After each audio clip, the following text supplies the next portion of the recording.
Chapter 884. 210 years ago, Pubris, who was born in Helios, and Garland, who came from the present realm, met. Perhaps this was the intersection of their fates.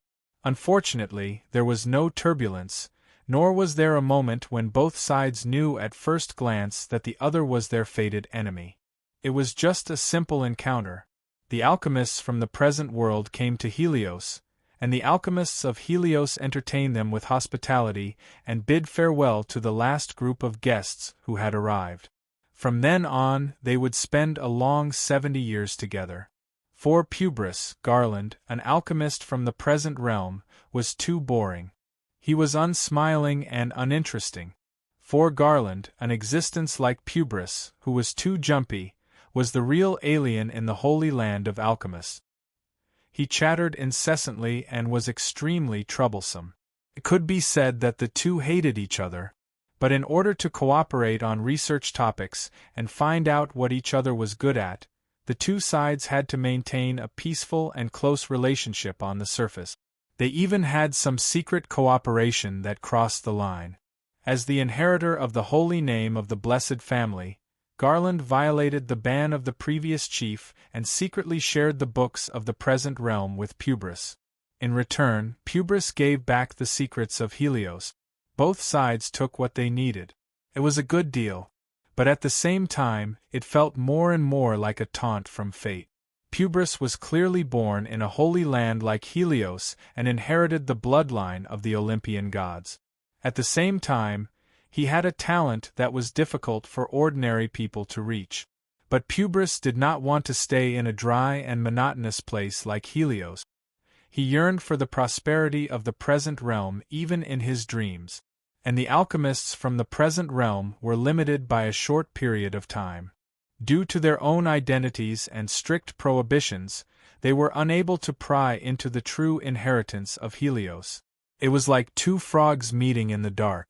The frog at the bottom of the well wanted to go to the outside world, but the frog in the outside world wanted to stay in the well even in his dreams. They both lived in their own hell and another person's heaven at the same time. So, they made an agreement, and reached the final deal. We performed the Eleusis secret ritual, Garland explained calmly. Although it was stolen from Hecate's authority, it pointed to the domain of Demeter, the mother of the 4 seasons. In other words, it was a reversal of gains and losses. Under the witness and presiding over by their mutual friend, Hades, they exchanged the price of their fates. But unlike the others, they exchanged twice. The first exchange was for the loss, and the second exchange was gain. Garland told why sure, it wasn't just a simple exchange of our identities, but also a complete exchange of our destinies, talents, and even souls. Garland of the Eleusis secret was a complete exchange, the Eleusis secret ritual of the Eleusis secret too. From then on, Pubris became Garland, and Garland became Pubris. Wait. But if Garland was a Elus Eleusis future, Elus Eleusis was Eleus, Helios. Was Garen Elus was Elus Helion? How do you know who you are? Was it just a memory? If an apple had the shape of an orange, the structure of an orange, the taste of an orange, and even the shelf life and taste of an orange, then it should be an orange. It was just like the ship of Theseus. After the two ships exchanged their decks, rails, sails, equipment, and even crew members, other than changing records and a vague memory, it was no different from not changing at all. If that's the case, how can you say that you were once Pubris? Maybe you're just Garland with Pubris's memory. This is alchemy, isn't it? Why sure. For the first time, a smile appeared on Garland's cold face. It was so calm, but it sent chills down one's spine. Sometimes, what's important is not what you gain, but what you lose. Would ordinary iron that had turned into gold still be ordinary iron? Ordinary iron did not care. As long as it could become gold, that was enough. Philosophical speculations were never important in alchemy. The so-called replacement was just a process, and the most important thing was the result. As far as Pubris was concerned, This was the greatest creation and escape of his life. Long before he escaped from the lunar prison, he had already escaped from the cage of Helios' fate. From then on, their fates had been misaligned, like two intersecting straight lines entangling with each other before continuing in their original direction. What kind of entanglement had happened at that tiny intersection point? That was not important. What was important was that they had gotten the result they wanted. The funny thing was that the elusive secret instrument, which was originally a secret instrument used by devils and swindlers to steal the wealth and lives of others, had led to the birth of two great grandmasters by accident. Garland, who thirsted for alchemy, did not have an inheritance, while Pubris, who had an inheritance, did not have freedom. If they had not exchanged fates, they might not have been able to achieve anything. It was as absurd as winning the jackpot twice in a row. Exchanging the future of a great grandmaster for the future of another great grandmaster, this time, it was a TP on the spot. But then, Huaishur could not help but feel a chill run down his spine. He finally realized the truly serious part of this problem. Using alchemy to interfere with fate was bound to abide by the rules of alchemy. There were gains and losses. Disasters and miracles were two sides of the same coin. Since the exchange of fates had led to the birth of two great grandmasters, it must have been accompanied by a price. But what is the price? Fate itself is the price, Huaishur, isn't it? Garland seemed to be smiling, so mocking. I am Garland. What I got was everything that Garland originally enjoyed. Reputation, ability, specialty, experience, bloodline. As for Publilius, what he had obtained was a future that belonged to him. From hundreds of years ago, it was destined to be the future, which is what you see now, the present. Following his words, a blood-red flame soared into the sky in the distance. Finally, it clung to the edge of the sun. It touched the boundary of the gods. Clench! A hurricane swept over Helios. Amidst the roaring sound of the wind, ecstatic laughter could be heard. He had finally touched the edge of his dream. He had grasped his own fate. Even if this fate, this dream, this self, was nothing more than a fake that he had obtained from someone else. From the very beginning, the existence named Pubris was the crystallization of the meticulous planning of the alchemists of Helios. It was a miracle created through genetics, source substance, Hell's bloodline, and the secret instrument of fate. It could be said that he was an existence that was specially born for alchemy. The final result that was completed in order to satisfy the taboo wishes and goals in the hearts of the alchemists of Helios for generations. This was originally a secret that should have been hidden before the exchange. It was just like the signs of Garland's own blood fever and the many dark inheritances of the Blessed Family. But after both sides learned about it, they did not hesitate at all. It was as if Pubris did not care. Regarding this, the former Garland would gladly endure it. The so-called life, no matter how rich and colorful it is only a short 100 years. It will pass in the blink of an eye. When you come, you have nothing. When you leave quietly. In the end, you can't even keep a handful of ashes. It's too embarrassing. Compared to their own creations, the alchemists are too pitiful and lowly. The former Garland asked, "Don't you feel indignant?" He said, "I want to become an eternal object. But nothing in this world can last forever. This is the so-called life. As long as it's exciting enough, I don't think there's anything wrong with having an end point." Pubris shook his head. "You should know that even the gods can't be eternal." "Then I'll become a god first," Garland said resolutely. "One day I'll be able to become immortal. So, let's make an exchange, Pubris." The alchemist held his hand, his eyes shining with a fanatical light. "This way I can become immortal and you can be free." At that moment, Pubris realized that perhaps the alchemist was more worthy of everything that the name Pubris represented than he was. No, perhaps he had come for this. This was his destiny. At the same time, this was the price he had to pay. Thus, Pubris became Garland, and Garland became Pubris. Since then, it had been a long time. They walked on the path that once belonged to others, chasing after the results that they had dreamed of. No matter the hardship, torture, or anxiety, even if they were trapped in a cage or in a quagmire, unable to extricate themselves, they wearily paid the price for their choices. But they had never regretted the deal that day. Until now. But what about you? Huaisher asked in return. What's your price?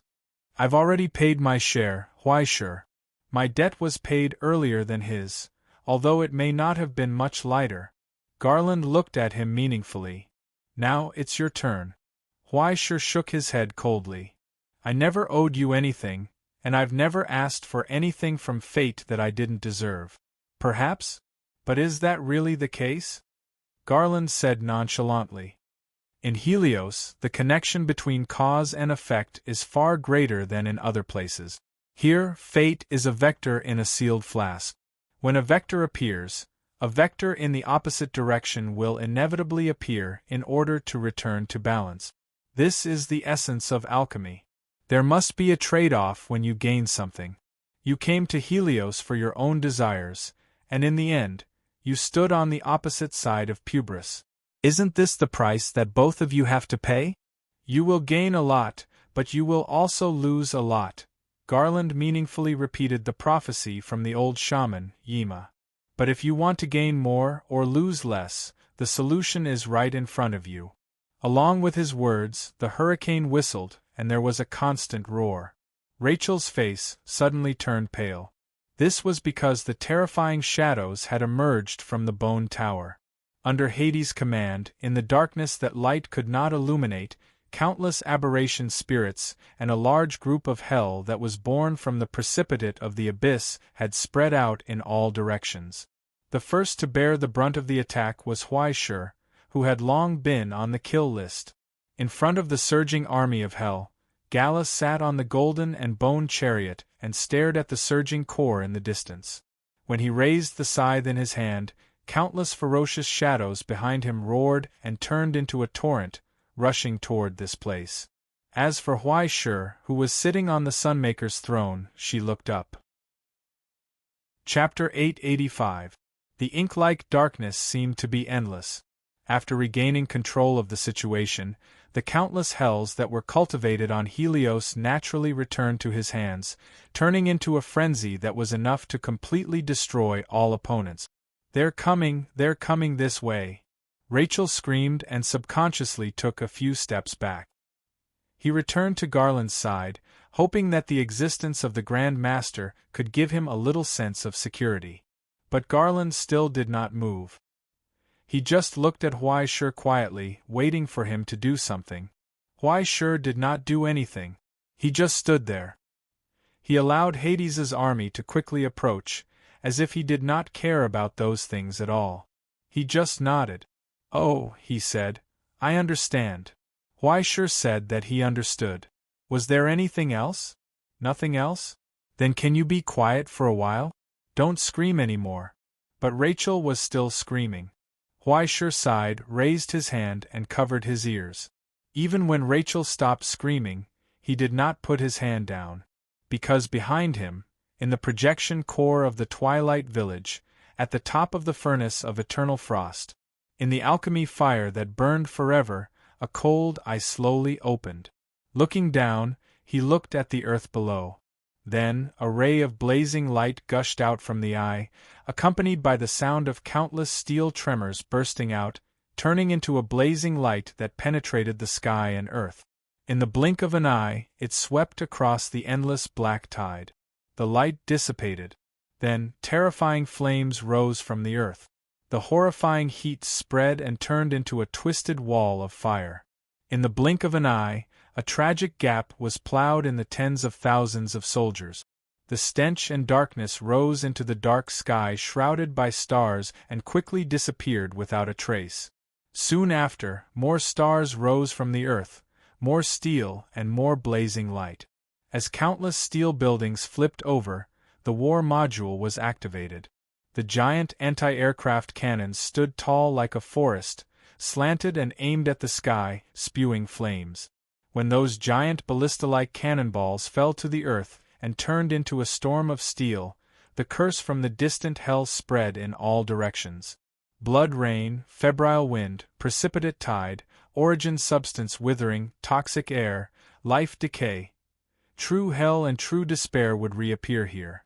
The crystal of calamity created by the 13 king-makers, the land of eternal dusk, had arrived. Hades wasn't the only one who had the geographical advantage. Even though they had lost the Sun-maker, the Twilight Village still showed its ferocious appearance under the maintenance of the Grand Master Mikhail and the control of the Sun-maker's successor, Huai Shi. Even though it was only a scale that had arrived here, as long as it had enough energy, it would still be an out-and-out war machine. Now, death and destruction were falling from the sky. Even after losing its eternal power, it still retained the terrifying power it had once stirred up in the War of the World. Not to mention the remodeling of the Sky Prison Fortress and the maintenance from the Grandmaster. Is this the Creator's Dusk Village? The Eternal Frost Furnace truly lives up to its name. Even after being damaged, it still has such astonishing defensive power. Garland raised his head and admired the black smoke rising from the countless chimneys in front of him. The steel roared as it operated, and the mechanical operation that seemed to be able to transform the entire world. It actually turned the entire world into its own array and secret apparatus? Although it's a hellish technology, it still has considerable merit. It's really desirable. If you want to discuss the technology, we can talk about it later. Huai Shi looked over coldly. I've already shown my sincerity, Mr. Garland. Now it's your turn. Garland shook his head. I don't have something as convenient as the Land of Dusk, nor do I have martial arts achievements that can be compared to the King of Donwa. All I can give is a little help. As he spoke, he looked at Rachel beside him. Rachel's expression was conflicted for a moment, but he still held the box in his hand and stepped forward to present it to Huai Shi. What's this? The trick of hiding a sword in a fish intestine? How about changing it to a map? There was no need to open it at all. Huai Shi could feel what was in the box with just a glance. The aura and outline of metal, the shape of a sword. When the box was opened, the iron light that had been through the vicissitudes of life was revealed. But when Huai Shi reached out to pick it up, he could not feel the weight in it at all. It was like an illusion, but the miracle contained in it was genuine. The color of the blade was constantly changing, like a rainbow, and the tip of the sword had obvious traces of recasting, exuding a majestic and cold aura. What's this? Huai Shi asked. The sword of the present, the sword of gold, and the sword of joy. Garland said, This is an imitation I made based on the sword of Charlemagne of the Roman Empire, Joveus, but it also has the same effect and majesty as Charlemagne himself. The legendary holy sword that can command the sun, moon, and stars to revolve and move mountains and rivers? Huai Shi frowned. But it's not in the present. What's the use of making it? Give me a remote control of the present in the vast space? And it's the previous version of the remote control. How can you think of this? It's precisely because it's not in the present that it can be recreated so easily, isn't it? Garland said. Besides, its real effect is not to control the present, but to make the knights of Charlemagne obey your orders. Ha ha. Huai Shi laughed. Where am I going to find the knights of Charlemagne? In the tomb.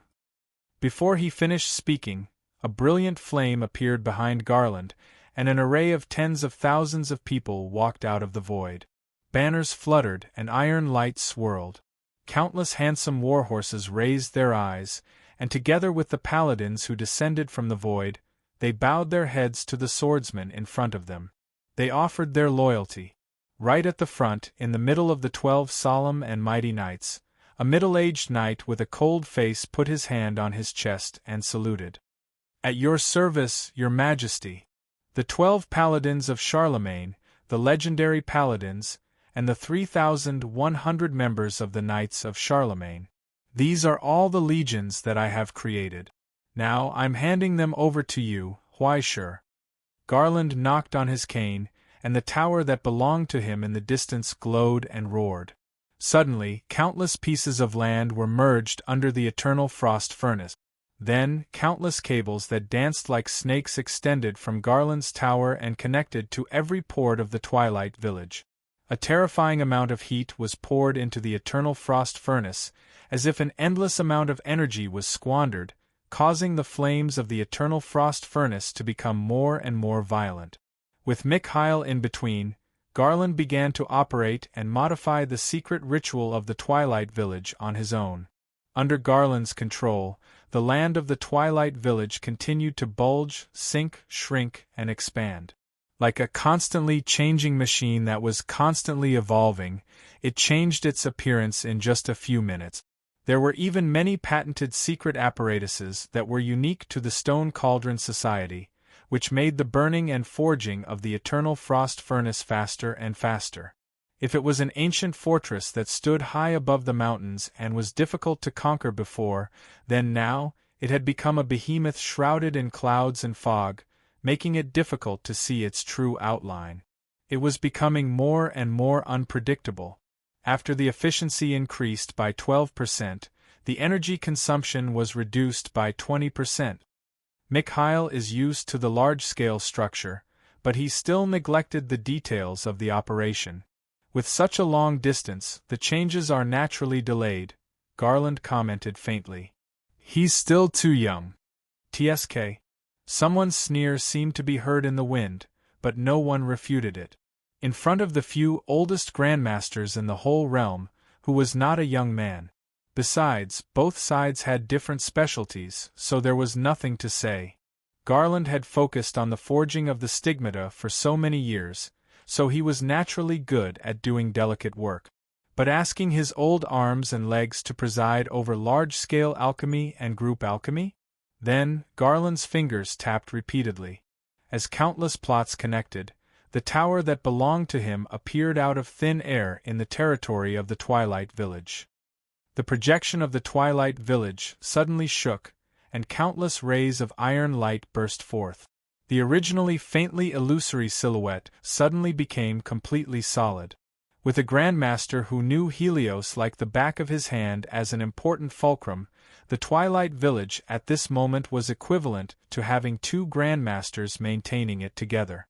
In an instant it took root in Helios and was indestructible. Then, one tower after another rose from the ground. Obviously, with Mikhail's permission, all the alchemists who had signed a contract with Garland had their towers moved over from the large group of attacks in Hell. Then, they were instantly unified into the Twilight Village, with layers of restrictions and restrictions, becoming the important fulcrum of Mikhail's group alchemy. And all of a sudden, the alchemists had mixed feelings about being under someone else's roof. If they relied on Garland, they could still comfort themselves. After all, he was a Grandmaster, and it was not shameful to rely on him. But now it was Huaishur and the others. They had no choice. What else could they do when they were under someone else's roof? If they couldn't, they would have to take on Hades's counterattack by themselves. There were so many hordes of hell and the army of aberrations, and their ashes would be scattered by them. Obviously, they had received Garland's instructions in advance, and there was also the contract. A wise man submits to circumstances. It was good enough that they could stay alive, so why would they still want to rely on others? There was no need for Huaishur to instruct them, and they accepted Mikhail's deployment without any resistance, throwing themselves into the operation of the Twilight Village. In the crowd, old Lady Yima held her bronze staff and nodded slightly to Huaishur, then quickly disappeared under her own obelisk. She looked a little better.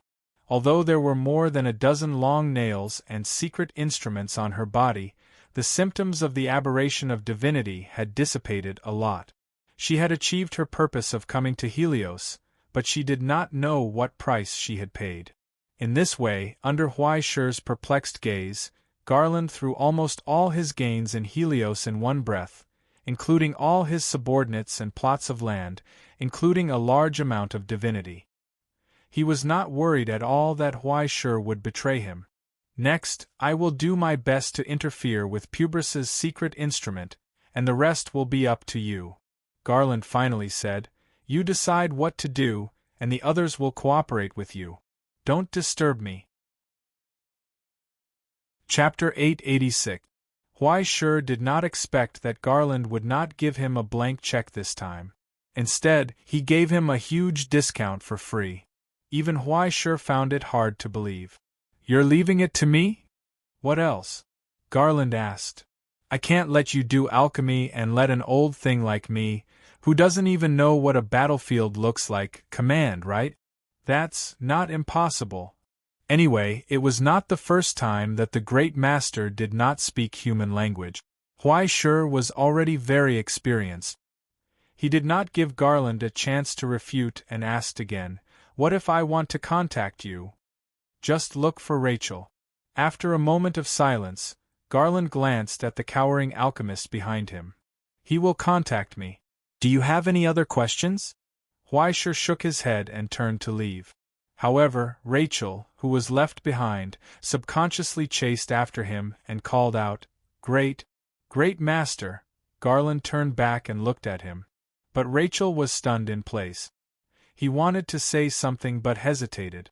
Finally, he lowered his head and asked, Is there anything else you want me to do? No, you're on your own. Garland retracted his gaze indifferently and disappeared. Only Rachel was still stunned on the spot and became dispirited. Soon, he noticed Huaishur's interested gaze. I feel like there's some kind of deal between you two that I don't know about. Huaishur stroked his chin and asked curiously, Is it convenient to tell me? It's none of your business. Rachel glared at him and wanted to say something, but after seeing the pile of strange things behind Huaishur, he suddenly lost his courage and found a corner to squat down. Huaishur and the friendly giant dog beside him looked at each other and heard a loud roar in the distance. The earth was shaking slightly. Huaishur thought for a moment and returned to the throne of the Sunmaker.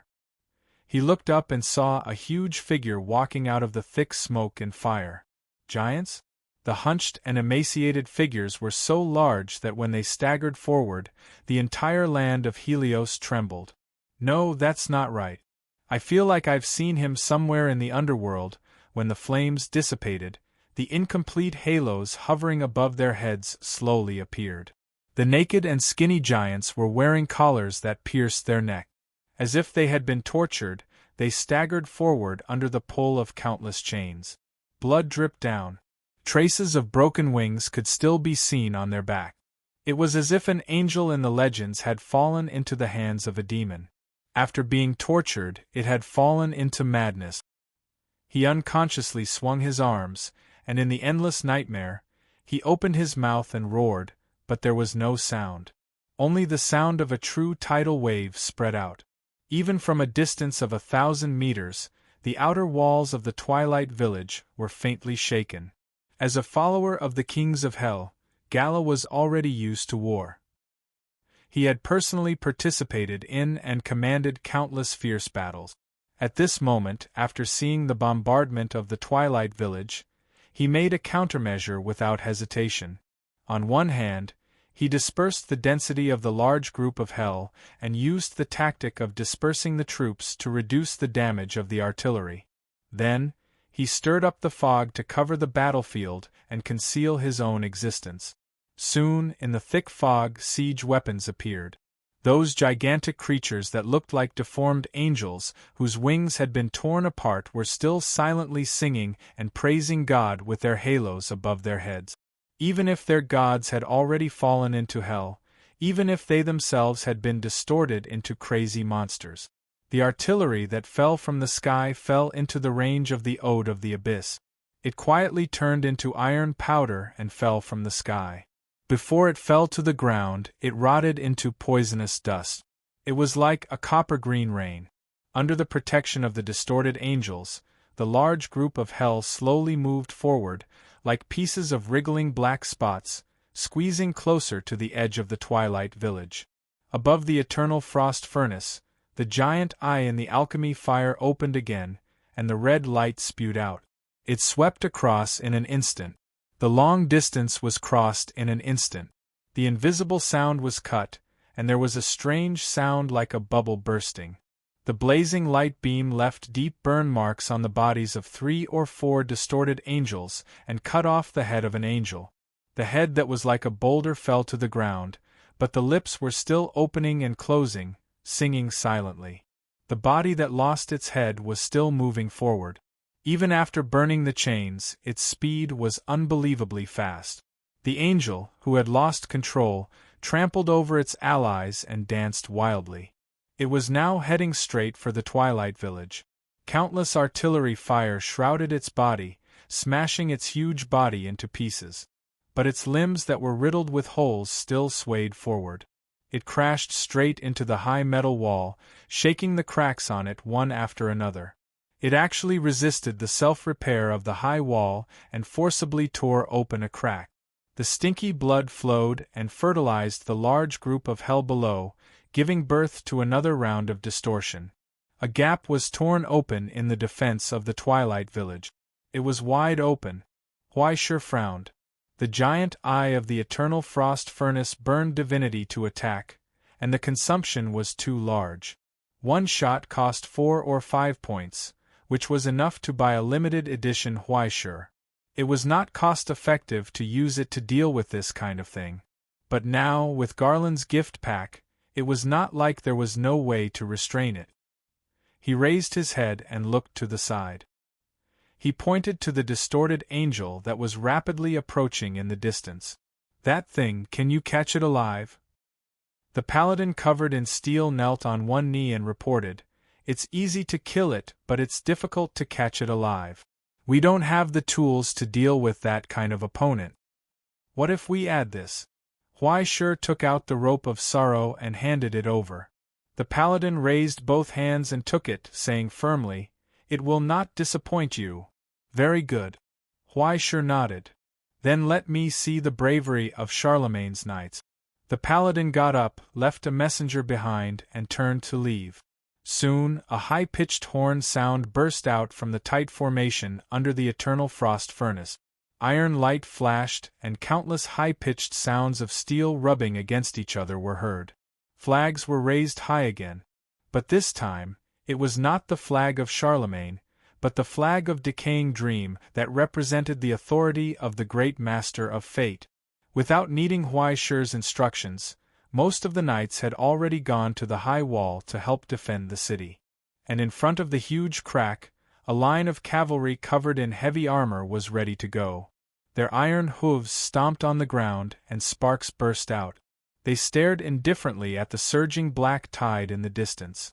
Hurricanes with ashes flew in from outside the crack, bringing with them ear-piercing screams and cries. He was solemn and silent, as if he was frozen ice.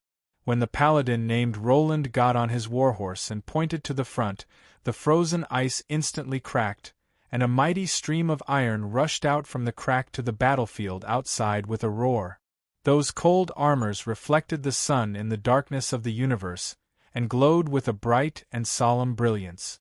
There was no bellow, not even a single breath spilling out from beneath their armor. In the instant that the banners were raised, the legendary paladins rode their war horses and charged into the battlefield that was shrouded in mist and flames. On the golden and white bone chariot, Gala looked up slightly and waved his right hand down. Then, dozens of chanters behind him picked up the bone flutes and began to play sharp and ear-piercing noises. In the middle of the army, dozens of huge iron cages trembled violently, as if there were some behemoths struggling violently inside.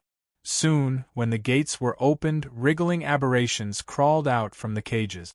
Those aberrations with twisted limbs chewed on their watchers, and their sharp-boned spurs were soon covered with sweet and fragrant food.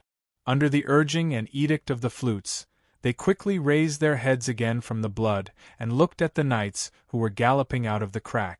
Hissing sounds burst out. The huge aberrations' bodies swelled again and pounced in the direction of the knights. The billowing stench of blood rushed to their faces. In front of Charlemagne's knights, the leading paladin, Roland, lifted the heavy lance beside the saddle indifferently and gripped it tightly. The sound of steel rubbing against each other constantly burst out behind him. The silent knights had already pulled out their weapons, gripped the reins tightly, and sped up. Sparks hung from the iron hooves on the ground, and the roar of galloping became louder and louder. Without any hesitation, they aimed at the aberrations in front of them. The eyes behind the armor did not waver at all. Only the iron light and the black tide were rapidly approaching each other, and the moment they were about to touch, Roland suddenly burst out with a high-pitched roar. It was like thunder. Brilliant golden light circulated around the knights, and in an instant, the speed of the entire iron stream accelerated again. Accompanied by the violent tremors of the earth, there were flames rising from their bodies. The scorching red steel was burning, plowing a dark scorch mark on the earth. The flames burned fiercely and turned into a torrent, spreading to both sides. Only pitch-black body fluids could be seen splashing out like rainwater. The cone-shaped formation brazenly rushed forward, tearing apart the aberrations in front of them with irresistible force, and went against the flow again. The most primitive and violent impact of potential energy brought about the most tragic and direct effect.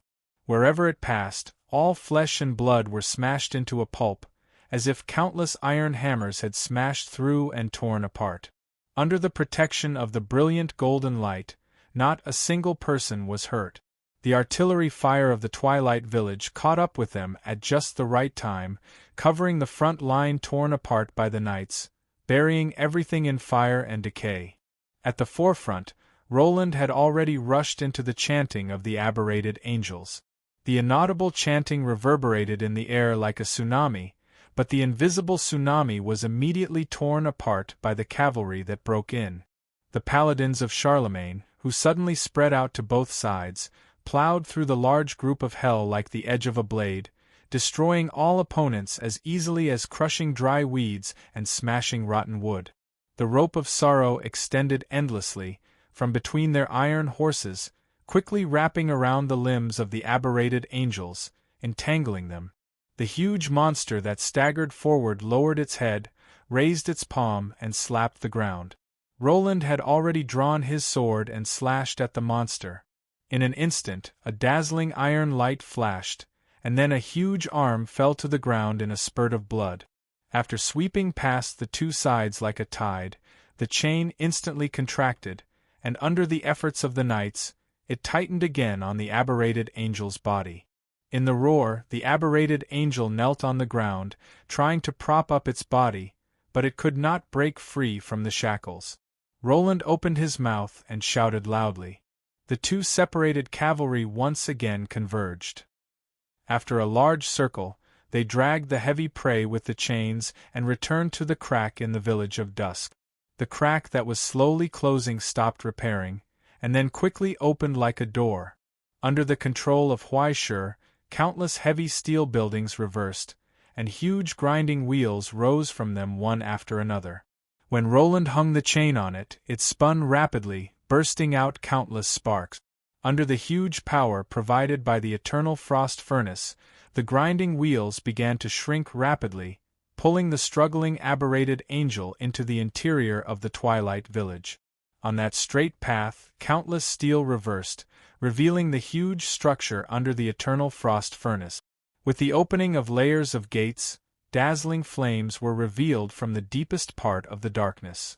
The molten steel gathered into an ocean, stirring up layers of waves, stinging everyone's eyes. More and more restraints wrapped around the limbs of the aberrated angel, pulling it inch by inch into the boiling molten iron. Only the tragic screams echoed in the ears of the large group of hell, bringing a bone-piercing chill. Such a cruel way of execution, what was the point? On the chariot, Gala was stunned for a moment, looking up at the top of the eternal frost furnace. On the throne of the Sunmaker, Huaishur was also looking at him, smiling. Lips opened and closed silently. Across a long distance, he conveyed his praise word by word. "Your monster is very good." At that moment, an even more ear-piercing scream came from the molten iron and spread. It was as if it had been engulfed by endless despair. It was hard to imagine what kind of encounter would make it cry out like that. In the furnace, the angel's halo cracked inch by inch, and its scarred face twitched violently, but it was completely covered by the molten iron that had come to life. The casting began. It was only now that Gala saw the second half of Huaishi's sentence clearly from his mouth. Unfortunately, it's mine now. Waves suddenly rose in the sea of molten iron, and then the outline of a huge monster climbed out of it.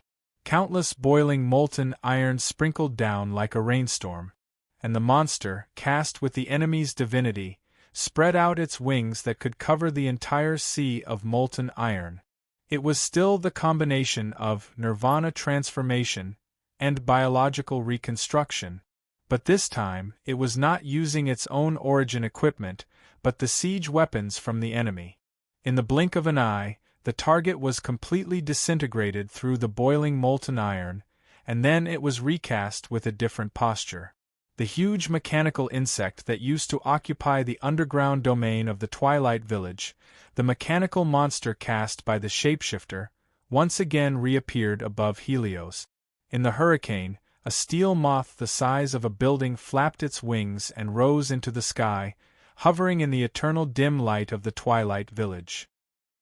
Wherever it passed, dark clouds spread, and lightning brewed. So cool? Then let's have another one. Huaishi pointed into the distance, and turned back to the paladin. I want the biggest one. As you wish. Roland nodded. Chapter 887. At this moment, outside the high walls of the Village of Dusk, a fierce battle had begun. The guards on the city wall skillfully operated all kinds of machine guns, squandering the bullets that had just been made from the production line, forming a firing point, and began to shoot freely. With the help of the Master of Metal from the Russian Federation, the equipment of the park guards had once again ushered in a new generation in less than half a day. With the terrifying productivity of the Village of Dusk, as long as there was technology, there would be endless output. The Titan III exoskeleton power armor, the representative weapon of the Russian Federation's suppression force, the Vulture anti-armor shotgun that could break through the defense of high-grade ascendants, the Belloberg GACB 473 city defense machine gun, even the Swalog 2 ground-to-ground missiles were continuously produced from the production line like a hen laying eggs. When the huge steel moths rose into the sky, dark clouds quickly shrouded the sky of the Village of Dusk. Under the dim light, countless lightning bolts emerged from it, and large groups of creatures with wings on their backs were constantly turned into charcoal and fell from it like a rainstorm. That was the hope of the new era, the weather tool that the Changers were proud of. After ushering in the complete hell, it had become an out-and-out weapon of war. During the War of the Worlds, under the investment of the workshop owner, tens of thousands of iron moths once soared above the sea of titans, locking the sky. Soon, as Paladin Charlemagne returned, bathed in blood, another deformed angel was dragged into the molten steel. It screamed and burned, and after being brutally broken down into the tiniest parts by the steel, it flowed on the assembly line, where countless delicate arms began to reprocess it. Finally, on the slowly rising platform, the reborn steel spider raised its slender legs and joined the hunt. The clumsy and huge steel spiders climbed over the city wall.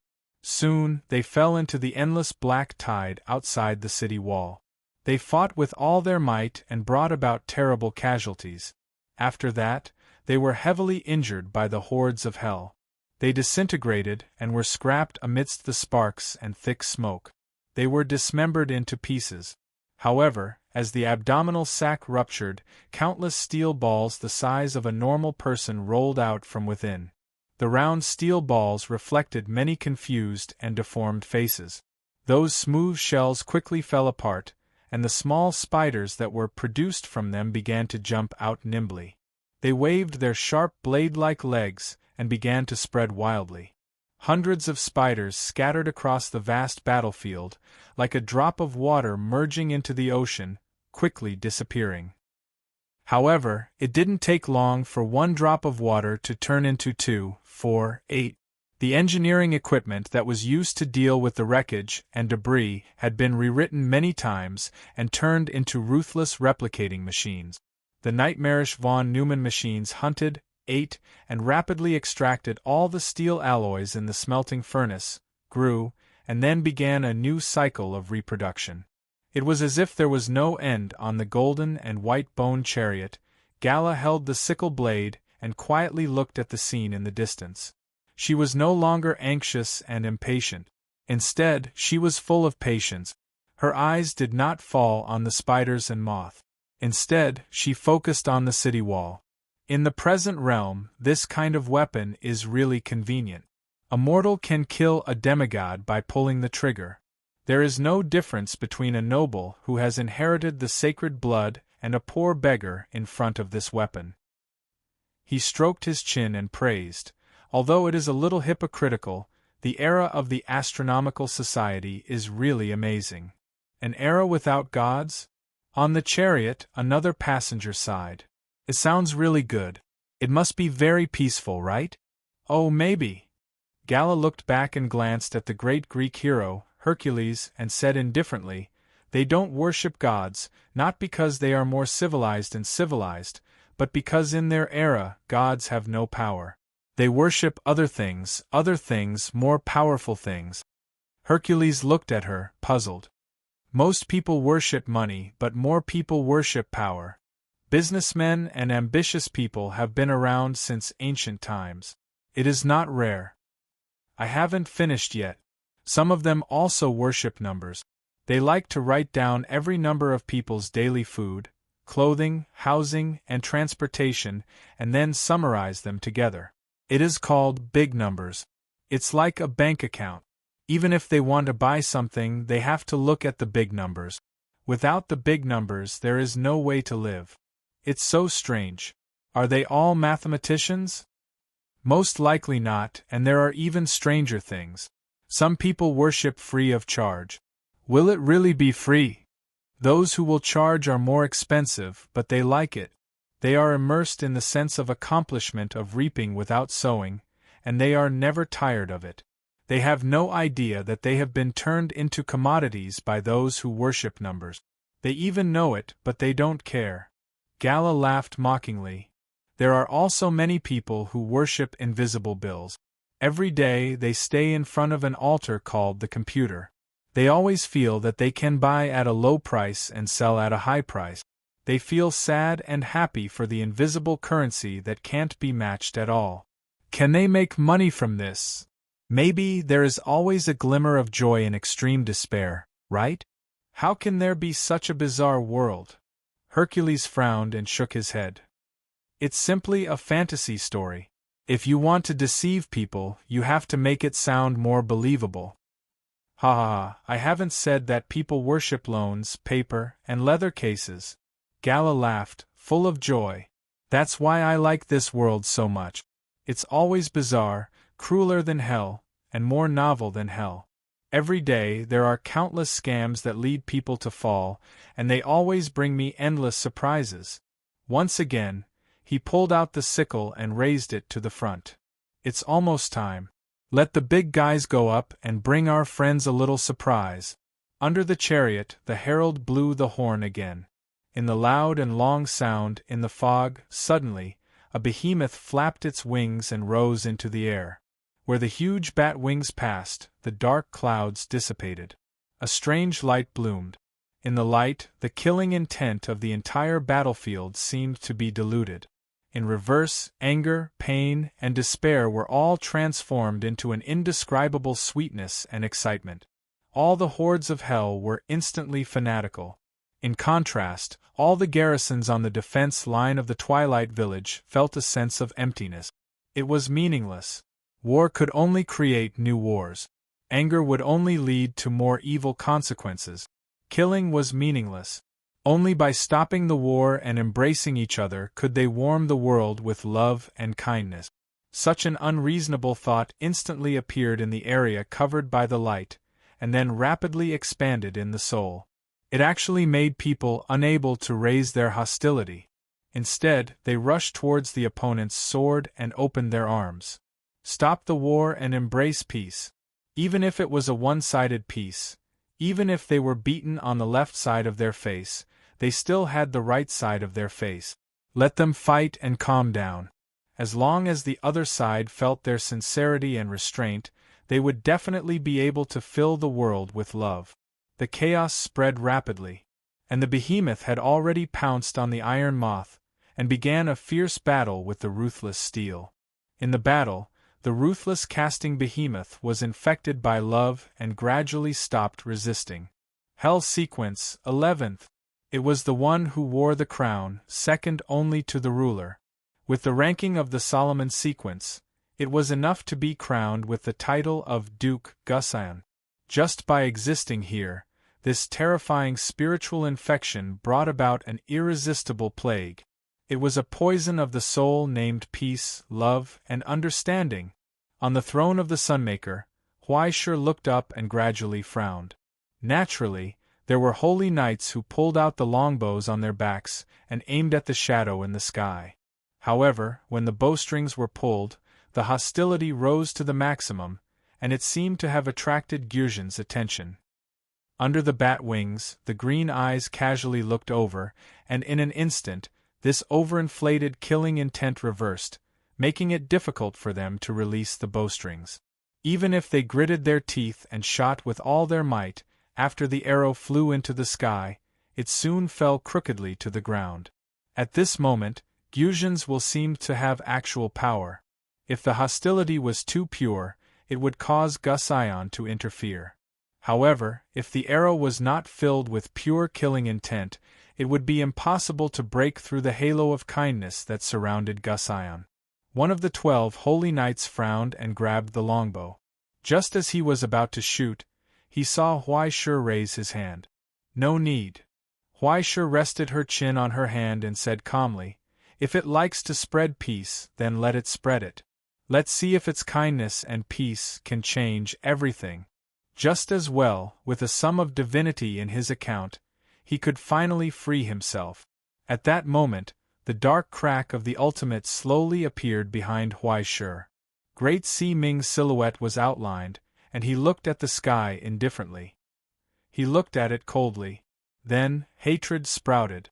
Immeasurable hatred and hatred emerged from the body of the iron moth, as if the door to hell had suddenly opened. Thousands of years of despair and anger flowed out from it, turning into a sticky and dark torrent that covered the wings of the iron moth. Anger, sadness, pain, hatred. As Huaishur looked up, the darkness that had sprouted from the depths of the soul gushed out, and in an instant, it turned into a torrent that rushed into the sky and covered everything.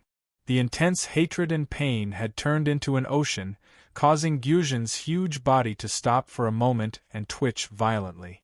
It was as if it was drowned by the tide. The halo was rapidly shrinking and trembling, and the sound of glass cracking could be heard. It was like a fortress made of sand in front of the tide, collapsing at the first touch. Hypocritical kindness and lie-like love were not worth mentioning in front of this hatred that could turn into matter and exist in the world forever. The dark clouds surged like waves. In the ocean of hatred, the iron moth and Gussion fought fiercely. Blood rain poured down, and with anger and killing intent, it filled the entire battlefield again. When Huaishur raised his finger, the fire of the eternal frost furnace was dyed black by the darkness that flowed out from the ultimate. The light shone, and the kingdom of heaven returned to hell. The war had begun again. Along with anger, pain, and hatred, Great Si Ming's miracle was operating on this battlefield. Chapter 888. Looks like their peace isn't going well. Huaishur looked away in disappointment. When Gyurgen's body fell from the sky in pieces, a loud bang was heard. Countless gorgeous flowers grew out of the rapidly rotting corpses before they fell to the ground. Countless pure white iris flower petals scattered in the air. The dense sweet fragrance set off the blood and war as if they were in a dream. "It's beautiful." Hercules, who was sharpening his sword, looked up and praised, It's not bad to have such a beautiful place as a showcase. Great arbiter of fate? Gala nodded in understanding. He was not frustrated or angry because of a momentary setback. To him, such a level of struggle was not even an appetizer. It was just a warm-up. He was like a banquet organizer who was passionate about hosting. As the eternal follower of the withered king, before the banquet started, Gala would meticulously inquire about the preferences and taboos of every participant. He would tirelessly prepare everything from chairs, tapestries, lights, music, and utensils. Finally, he would serve the most important dishes. Finally, he tasted death in a carefree manner. After hosting a banquet, he would immediately prepare for the next one. In a place like hell, there was no lack of death. Naturally, there was no lack of success and failure. What was lacking was interesting guests. For example, the existence in front of him, the enemy he had to face. It had been a long time since he had such a pleasant feeling. He was like a child who had opened a treasure box, and he could continuously dig out new toys. This is really interesting. Gala grinned, and his smile was ferocious. He raised his scythe again and ordered, "Since the appetizing soup is not enough to satisfy my appetite, why don't you add a few more dishes?" As he spoke, the earth rumbled. An endless stream of darkness gushed out from the cracks, and the alchemy creatures from Solomon's hell sequence emerged from it. There was a strange old man riding on a huge, mutated crocodile with a ferocious falcon on his shoulder. There was a strange dwarf with a lion head and a human face controlling illusions. There was a headless archer with a green cloak flashing in the shadows. There was a vague silhouette with a toad, a human face, and a cat's head. Her limbs were connected like rings, but she was constantly emitting strange radiation and poisonous fog. There was a beautiful woman who made countless hells excited, and even holy knights could not resist her charm. There was a solidifier with a venomous snake coiled around her, holding a horn and a sword. There was a fleeting phantom holding a flaming jade on top of a giant hellish python. A large number of guild masters produced by Hades' workshop were surging onto the battlefield. In an instant, the stalemate was broken. Under Gala's order, the huge ballista was lifted from the rear of the army and aimed at the outer wall of the Twilight Village. It spewed out an indescribable dark green brilliance. The light rapidly expanded, and in the end, it turned into a torrent in the air, rapidly extending forward. The eternal twilight of the setting sun was torn apart, along with the indestructible outer wall. In the blink of an eye, more than 30 guild masters had completely broken through the outermost layer of defense. In Hades' hand, the essence of calamity from hell was once again displayed in the form of a large swarm. It displayed a shocking power, and after breaking through the outermost layer of defense, it marched straight in. Gala did not hesitate to squander the bargaining chip from his employer. He knocked on the hilt of his sword and urged the army to press forward again. "Come, let me see what other good things you have hidden." He grinned, revealing the gorgeous gold ornaments on his sharp teeth. After so many years, he could no longer wait to fight against great Si Ming from the present realm. His eyes lit up with excitement as he asked, "Where is your group? Where is your limit?" On the throne of Sunmaker, Huai Shi was expressionless. He just knocked on the armrest. "Please let us fight, Your Excellency." Roland gripped the hilt of his sword tightly and said with a gloomy expression, "We must make the demons who invaded the sanctum pay the price." "Don't worry," Huai Shi said. "Mr. Roland, I have seen the bravery of Charlemagne's knights. Now is not the time for you to show up again. Besides, the inner layer and the eternal frost furnace still need your protection." Roland was stunned. "Are we going to retreat and defend?" "Of course not." Huai Shi laughed and pointed at the golden chariot in the enemy's formation. "Look, Mr. Roland, the person on the other side is challenging me," he said. "No matter what, we must let him get what he wants."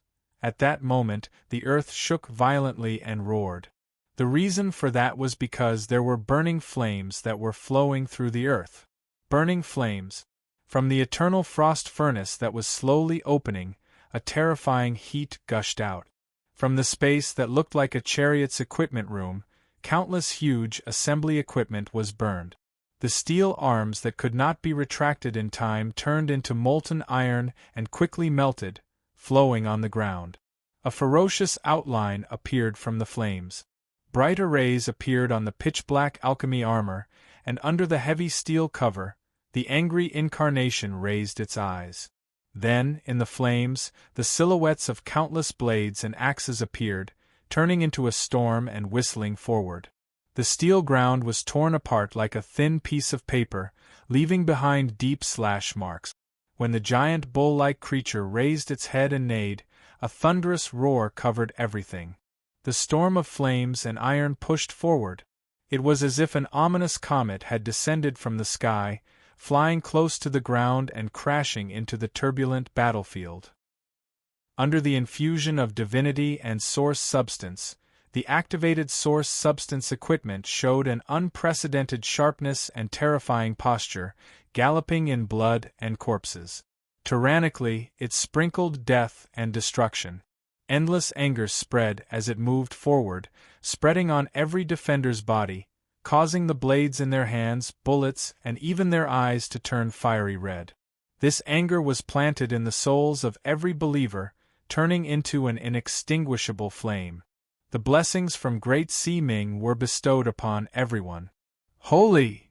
The park guards and the lizardmen army shouted excitedly, chasing after the burning figure with no regard for their own safety, charging forward again. Looking down from the sky, it was like an inextinguishable flame suddenly ignited in the darkness. The uncontrollable flame spread rapidly, burning the grayish-black tide, igniting the opponents who overestimated themselves, turning them into firewood. It did not care that the followers behind it were shaken off, nor did it care that the enemy had prepared a trap in front of it. The angry incarnation lowered its eyes, the 6 sharp horns aimed at the pocket formation that was opening towards it, its iron hooves stomping the ground as it charged forward again.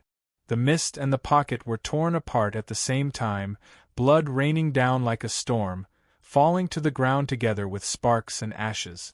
With just a single exchange, the lion-headed dwarf and its illusions collapsed together with it. After spitting a mouthful of magma spit in disdain, the angry incarnation raised its eyes again, glancing at the hell serpent not far away, and the group leader riding on the serpent, holding the blazing jade in his hand. On the serpent, the group leader was shocked, pulling the reins, causing the serpent to curl up, quickly retreating to a safe distance. Then, flames rose from the blazing jade, hovering above its head like a cluster of stars. Each flaming star carried a terrifying lethality comparable to that of a missile, and they were aimed at the enemy in the distance. However, the group leader still felt that it was not enough. It was still trying its best to activate its treasures, causing the blazing stars to increase, almost forming an ocean. Then it saw it. From a long distance away, the angry incarnation coldly retracted its gaze and charged in another direction. It ran away. Anger rose from its heart, it could no longer suppress it. The blazing jade aimed at the angry incarnation's back, and over 400 blazing stars were ready to be fired. At that moment it saw its own hands holding the blazing jade. It did not know when, but it was already covered in wrinkles. It was shocked. Immediately afterwards, the hell snake he was sitting on collapsed with a loud rumble, pierced through by something extremely sharp. Pitch-black poisonous blood gushed out from its eyes. In the poisonous blood, clusters of pure white iris flowers bloomed together with countless beautiful flowers, their fragrance spreading. Long before that, countless tiny vines that grew out of the scales had already extended to their master's body. They silently entered the body and grew wantonly. On its decaying face, countless mycelium grew out of its 7 orifices. They sprouted rapidly, taking away its last bit of strength. This body had long since turned into a nest of poison and decay. In its last trance, it seemed to see a pure white silhouette stepping on the flowers, leaving silently beside it. However, it seemed to have recalled something, and the compassionate white deer returned. It lowered its head and stared at the twitching face. A slender vine grew out like a nimble little hand. It pulled out the extinguished flame jade from his hand and adorned it on its luxuriant and gorgeous antlers. It looked like a gem embedded on the top of a crown. It was a perfect fit. It looked at Bloody, nodded in satisfaction, and got up to leave. All that was left in the darkness was the rapidly declining swarm lords, who stared at the skies in despair, and the hundreds of burning stars that were slowly descending upon them. Flames rose, spreading along with heat waves, illuminating the battlefield in a fleeting moment. It illuminated the flowers and grass on the ground that had bloomed without anyone noticing. The hurricane carried fine seeds and fragrant aroma, spreading to the entire battlefield. I feel like I'm more of a villain than the other side. Huaishe rubbed his chin and suddenly realized something. He asked Roland beside him, "We should be the good guys, right?" Well, the corner of Roland's eyes twitched. He wanted to say something, but stopped. Although it was a little inappropriate for Paladin, who represented justice, to do this. However, at the same time, he also knew his duty as a knight.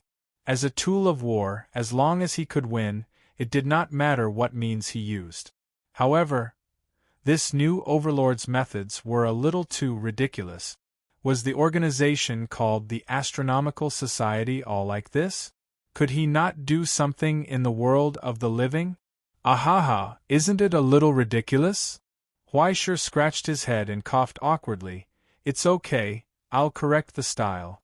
The Astronomical Society is a righteous organization. How can we be the same as the demons in hell?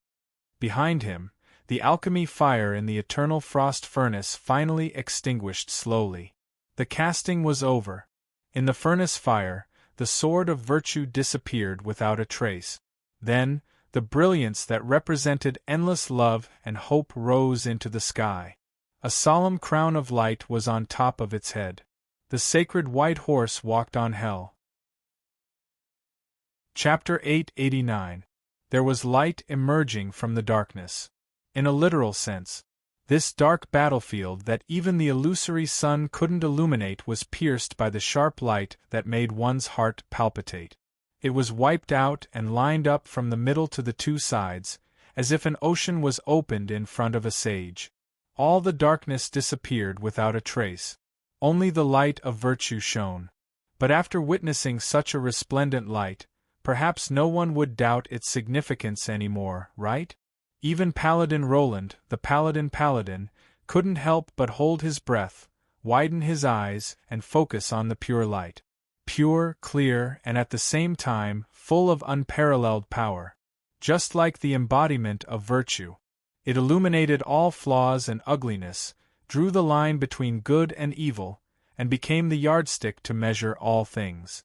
After fusing with Huaishe's kindness, the sword of virtue, which had completely turned into an origin equipment, rose to a new level after undergoing a nirvana transformation. It was simpler than expected. It should be said that it originally had such potential. The prince's sword and the white horse were originally part of those beautiful stories. What was completed at this moment was just a combination again.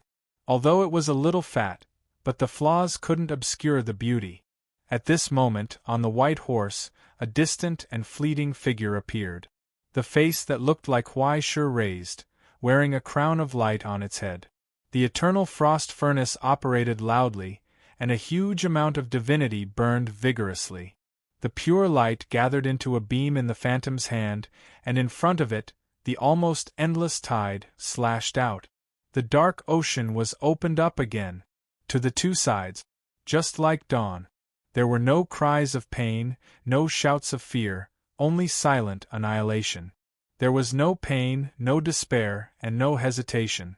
The large groups of hell bathed in the light of nothingness collapsed silently, only fine ashes floating in the wind, quickly disappearing without a trace. Under the great light from dawn, they were completely finished together with the long night.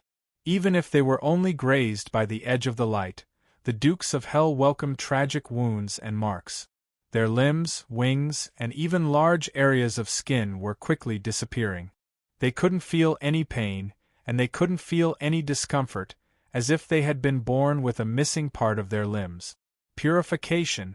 Regardless of whether it was the hell sequences created by alchemy or the large herds raised by Helios, once they approached the white horse and stepped into the light where it was, they would feel the purifying power. The weak would be reduced to ashes on the spot, while the strong would be suppressed and gradually worn down.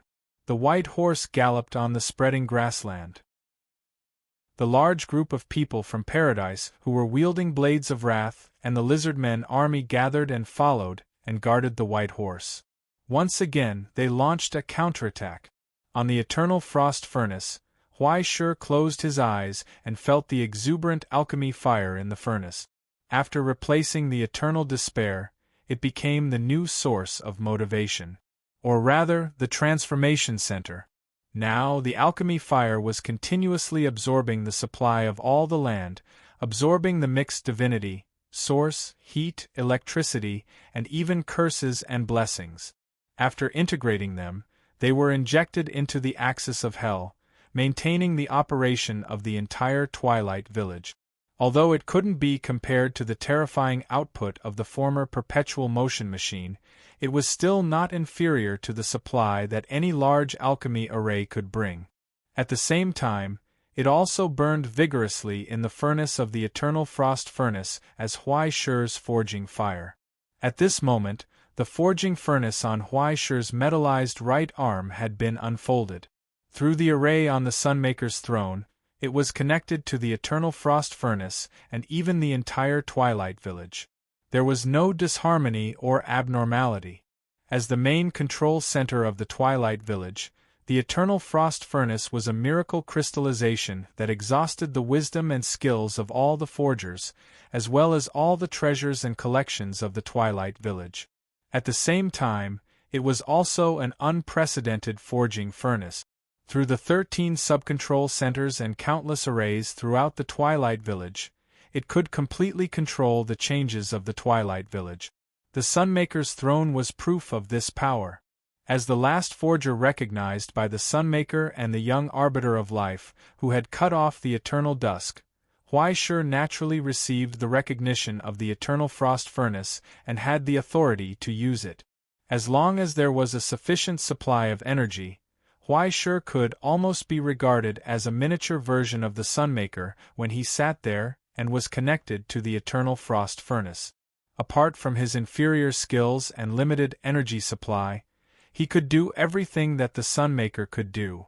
This was the blessing of the eternal frost furnace to its user. It was just like the blessing of the legendary workshop to alchemists, which was even enough to raise one to the level of a great grandmaster. Before he backstabbed Helios, Hades also had considerable authority. Now, even without Helios' support, this former chief could rely on his understanding of Helios to create a large group of hell alchemists of such a terrifying scale.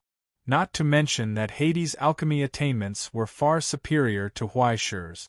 Even though Huai Shi alchemy had improved again, at best, it could only be used to measure the gap between Hades and a great grandmaster. How far was Hades from becoming a great grandmaster? Moreover, the other party was the Abyss Jester who had the Pied Piper backing him. No one knew what other trump cards he was hiding. Both sides had been fighting for so long, and Huai Shi was almost going all out, but Hades hadn't even shown his face yet. Who knew what the hell that old fox was still brewing? I have to put in more effort, Huai Shi softly muttered, his left hand tapping the armrest as he fell into deep thought. With the eternal frost furnace here, he would be free of worries and no longer have to worry about the threat of the eternal beast. As long as he sat on the Sunmaker's throne, it was equivalent to having the entire Twilight Village help him withstand the pressure of the destruction element. The eternal frost furnace, which had once contained countless despair and resentment, could naturally withstand the erosion of the eternal beast. Therefore, he could safely use the sacred mark to transform his source substance equipment. But now, he had the tools, materials, and abilities. It could be said that he had everything, except for money. After squandering just now, the little divinity he earned from Helios had been completely consumed.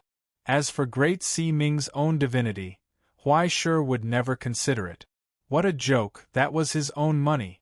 It was not easy to save up a little bit, but it had to be used where it was needed most. Now that he had squandered it, what would happen to the inner circle of Danhua? What would happen to his future advancement? But he couldn't earn it, and he didn't want to use his savings. Now, he could only freeload. Hello? Are you there? Huai Shi looked at Rachel and motioned for him to contact Garland behind him. I'm a mercenary, can you give me some divinity? Rachel fell into a long silence. His expression twitched. He didn't know if he was waiting for a reply from the other side, or if he had never seen such a strange freeloading method.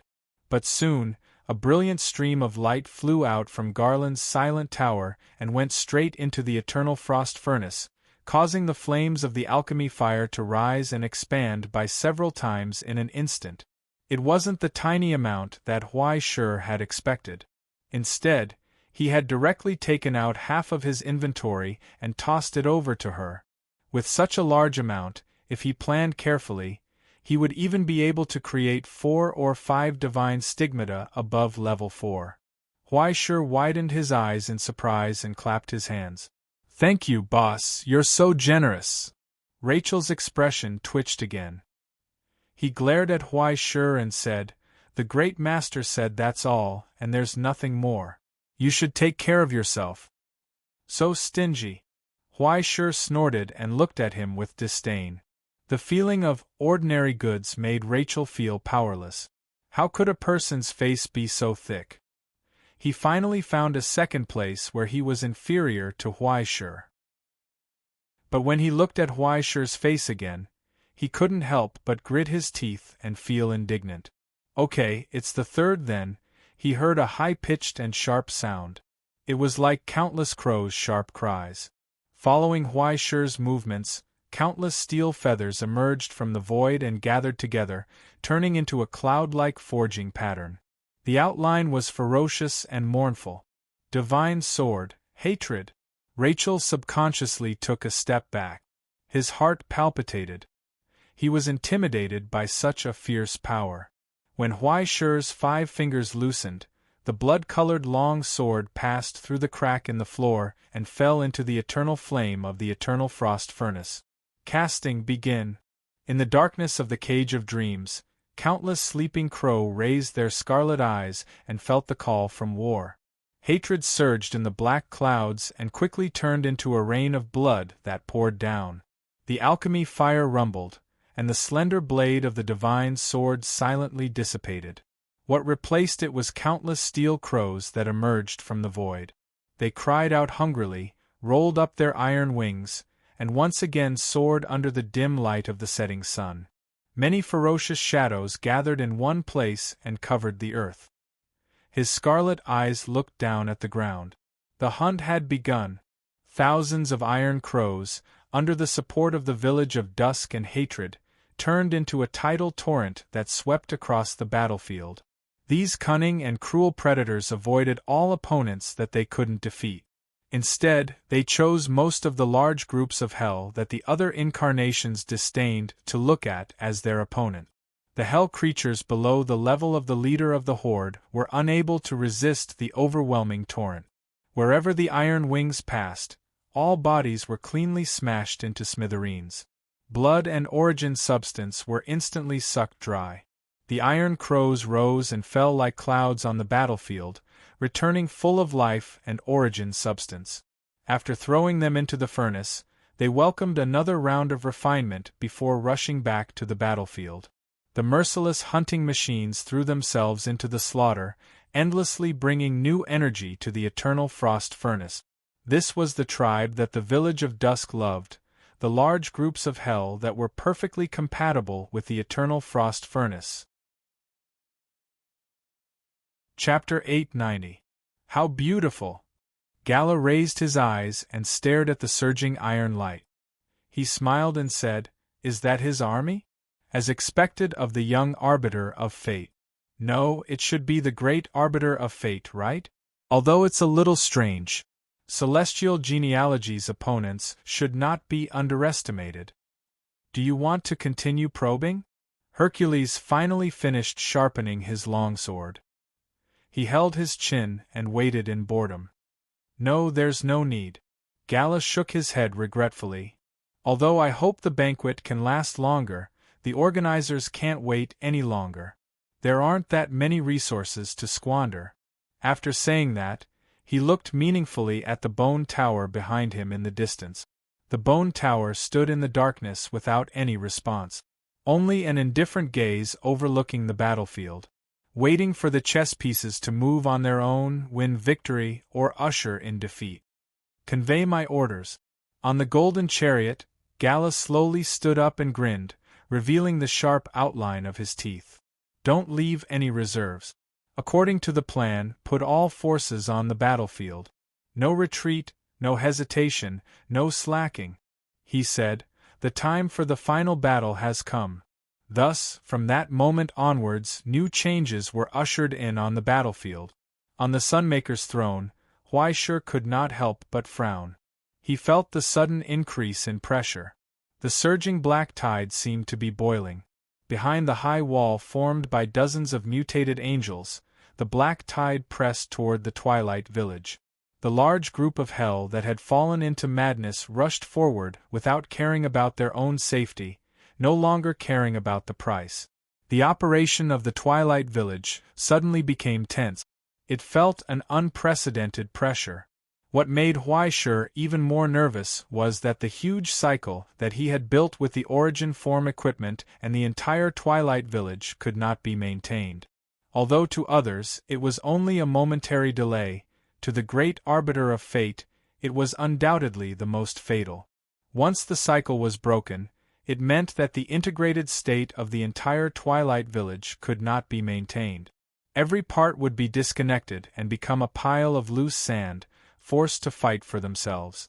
Even if nothing could be seen except for a slight decline on the surface, it was almost destined to be defeated.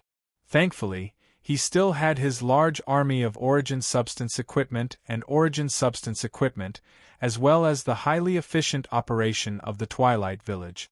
However, all of this had already given him a strange feeling. It seemed that he had overlooked something. He pinched his chin. How could he be distracted on such a tense battlefield? He focused on thinking. What was the problem? Not bad, it's great seeming. In the illusory temple, Zeus raised his eyes, seemingly surprised. You're not bad as a favored one, but it's a pity that you're a little strange.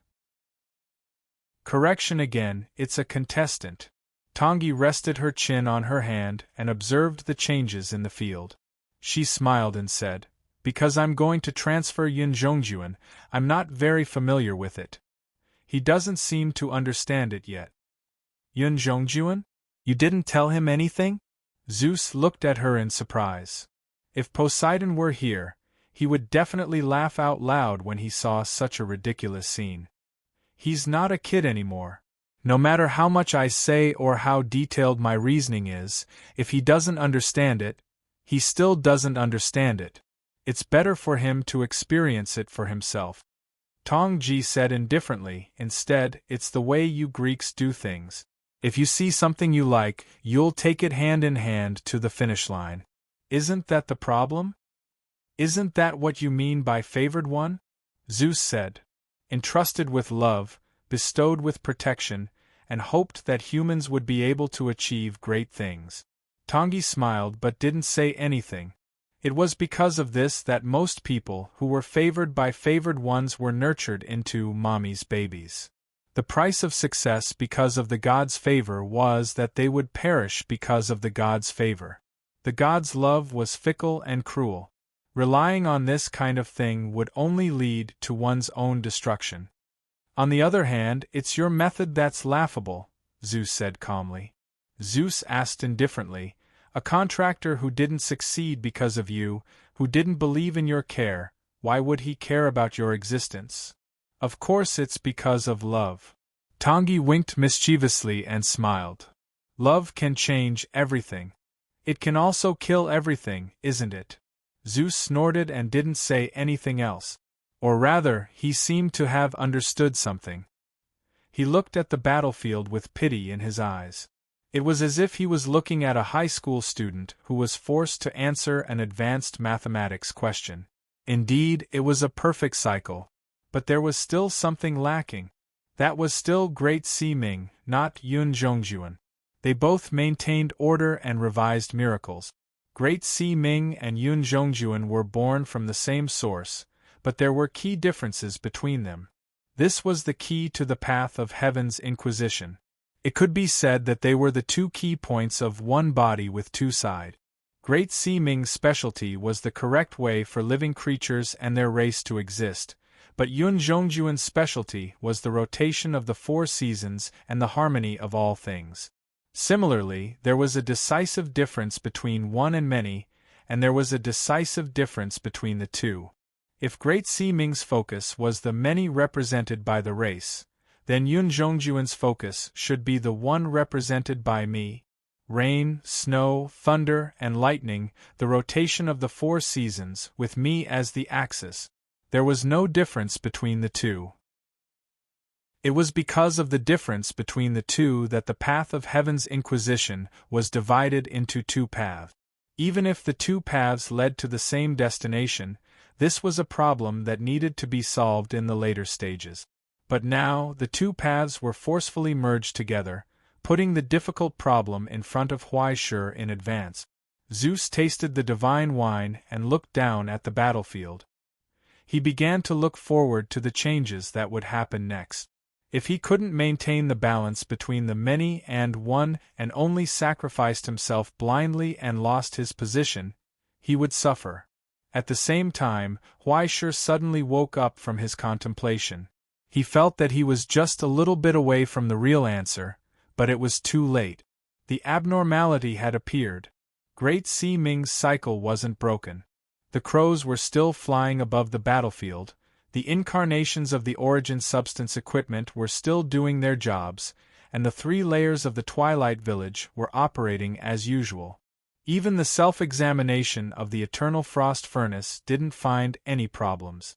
But why did the premonition of death suddenly come? When he raised his eyes and looked into the distance, he saw a huge silhouette rising from the deepest part of the darkness, at the center of the large group of hell. As the thick blanket was lifted, the huge creature sleeping under it propped up its body with the help of the wheels and power. It faced the light from the distance and revealed its figure. What was that? A gigantic hell giraffe? Huaishur subconsciously rubbed his eyes, unable to understand. At the end of his line of sight was a huge wooden creation that was over 100 meters tall.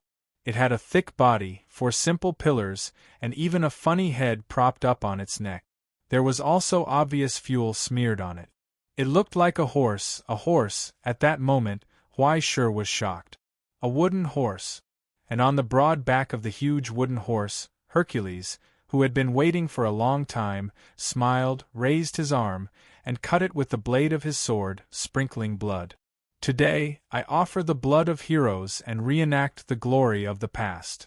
He raised his head and shouted solemnly at the sun in the sky, "Merciful gods, please give me another miracle." At that moment, a miracle fell from the sky.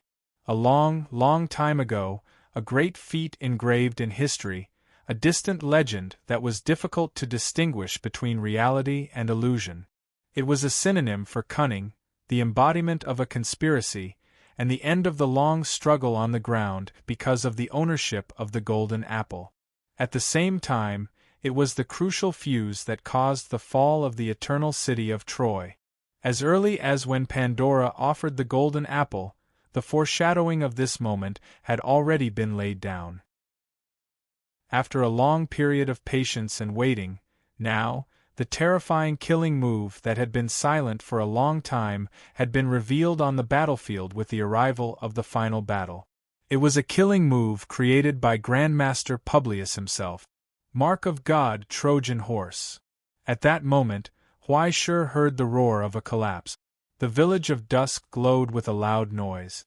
Countless steel screeched, and the huge city walls began to collapse involuntarily. The illusory wooden horse passed through the battlefield. Wherever it passed, no damage could touch its body. It was as if it was being pulled forward by countless people. Just like that, it broke into the heart of the village of dusk as fast as lightning. The city's defenses, which were strong enough to withstand countless mutants, actually collapsed without a fight in front of this wooden horse, falling apart and falling apart. The village of dusk had now lost all its barriers. As for the huge wooden horse with a strange smile, it passed through the countless cannons and blazing lights and arrived in front of the furnace of eternal frost. As the wooden horse's thick carapace fell apart, the warriors who had been waiting for a long time in the darkness clenched their swords and roared. Under the leadership of Hercules, Publius Creations, the Argonaut heroes broke through. In an instant, they collided with the paladins of Charlemagne's knights, and a fierce battle that could only advance and not retreat began. As the wooden horse gradually shattered and burned, the last figure slowly walked out. Holding a scythe in his hand, the figure was almost naked. Only the countless golden accessories reflected the ghostly light of the soul. "How are you, my friend?" Gala raised his head and stared at Huai Shi on the furnace of eternal frost. He raised the corner of his mouth happily and showed Huai Shi the bright dagger in his other hand. The gorgeous dagger, which looked like it was made of crystal, was engraved with countless runes and shrouded in layers of arrays. In the shimmering facets of the crystal, countless phantoms from hell appeared. It was as if the essence of hell itself had been materialized. He was holding it in his hand. "I like this thing so much," Gala laughed, raised the dagger, and stabbed it into his chest with a backhand. Then, a terrifying dark shadow gushed out of his body like a torrent, covering the sky and the sun, turning into a terrifying situation like a volcanic eruption. At this moment, as Gala moved forward, the entire furnace of eternal frost began to shake. Behind Gala, a solemn and cold phantom slowly appeared. He was riding a strange beast that looked like a giant dragon, holding a poisonous spear in his hand. The three heads were the middle-aged face of an emperor, the head of a bull full of cracks, and the head of an evil and cold skeleton of a sheep. Hell Sequence, Supreme Four Pillars Asmodeus was here to show himself. "Come, come, my friend." Gala held the scythe tightly and felt the infinite power coming from his body. He laughed and spread his wings, whistling toward the throne of Sunmaker. "Our banquet has just begun." Chapter 891. A hurricane swept through in an instant, accompanied by a shrill sound that made countless ears bleed. It was as if some steel behemoths had collided in an instant, bringing about a turbulence that engulfed the entire dusk village. Countless steel floorboards warped and vibrated, emitting a resonance that was hard to be heard by the human ear. The fine sound overlapped and turned into a tide, shrinking toward the tower in the center. 3 times. Everything condensed in the snap of a finger. Triple drummer, thunderbolt. It was no longer a power that the body could bear. It was almost equivalent to the power of the entire dusk village being output in an instant, colliding with Gala's power, exuding a terrifying destructive power. With just one blow, the opponent that was charging at him was sent flying in an instant. It was like a great hit in a baseball field. Even Gala, who had transformed into the upper 4 pillars, could not resist it. He was sent flying like a meteor. He was severely injured and almost flew out of the entire Helios, disappearing into the empty universe. Mastery. Symphony. Huai Shi's hand that was holding the hateful water split open. Blood could not flow out before it quickly healed. He could only feel that the lingering sound still remained in his body, vibrating endlessly. The blow just now had perfectly mobilized the power of the entire dusk village, relying on the support of the furnace of eternal frost, and even its bearing capacity. It was as if a small part of Helios had suddenly jumped into the air, using its terrifying mass to step on Gala's face. Huai Shi was only affected by a little bit of the aftershock. Even so, he was about to explode from the immense power. His soul and the stigmata also cracked under the blow. His fingers twitched, almost unable to hold his weapon. The instant judgment made Huai Shi grit his teeth and make such a choice. The situation had deteriorated to the extreme. Under the invasion of the Trojan horse, the defense of the Dusk village had completely collapsed. After losing the advantage of being on the defensive side, they had to face an enemy that was dozens of times their own. Not to mention that the Argo Legion created by Publius had already reached the furnace of eternal frost. Plus, there was a crown-wearer who had fused with the infernal sequence, the supreme four pillars. The only thing he could do now was to eliminate the biggest threat in front of him as quickly as possible. He only hoped that this blow could injure his opponent and cause effective damage. But very quickly, his heart sank to the bottom of the valley. For Gala, unharmed, rose from the shadows again and grinned at him. The infernal sequence. The first four pillars was the alchemist's excavation of the power of hell and the utilization of the essence of calamity. It could be said that it was the embodiment of the essence of hell. There were a total of 72 hells, which perfectly covered the majority of hells. The power of the lords of the hells was further divided by their ranks. There was no doubt that the ones at the top were the supreme four pillars, who were comparable to the rulers. After fusing with the authoritative relic of the supreme four pillars Asmodeus, Gala had been forcibly raised to the boundary of a ruler, although this power was innately insufficient, causing it to shrink greatly compared to a true ruler. But Asmodeus' authority was the real deal. The demon king, who was known as Lust and the leader of the evil spirits, did not control hypocritical love. Instead, it was a temptation that could make all souls fall into the abyss and freeze. There were countless ways to toy with souls and use origin substances. Souls were the most important currency to him. If there were no souls for him to use, then this authority was no different from a decoration. But as long as there were souls in his hands, Asmodeus could display the power comparable to the Creator. Coincidentally, Gala had plenty of souls. On his body, there were countless golden ornaments, imprisoning the souls of all his opponents for a long time. All the losers he defeated were bound by the golden ornaments day and night, suffering torment. Even Gala himself did not know how many there were in his collection.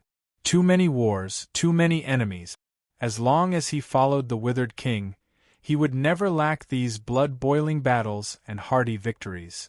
A trick of the heretic king? How nostalgic. Not a bad trick, my friend. Unfortunately, it's still a little lacking. Gala laughed, stepping on the void, step by step, his eyes burning with excitement. Come, let us begin again. In his hand, the scythe overflowed with the brilliance of souls.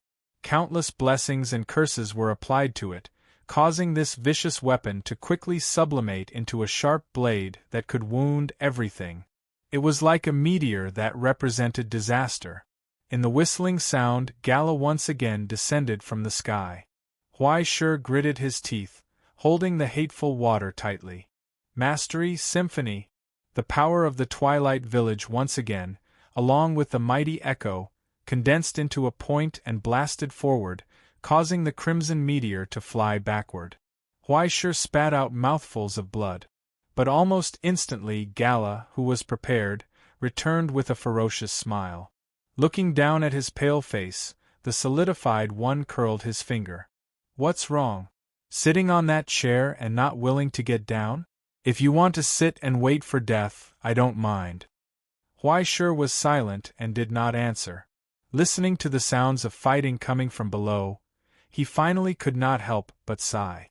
He had to admit that he was not a match. Even if he sat on the entire Twilight Village, he could not use the power of the Sunmaker. In front of the solidified one, he could only passively defend. Once he left the eternal frozen furnace, he would immediately be beaten back to his original form and be killed instantly. But Tongi had run off somewhere, and Garland was playing dead even when the enemy was under siege. He did not know what he was doing. Now, he could only rely on himself. He sighed and raised his hand. The ultimate, open.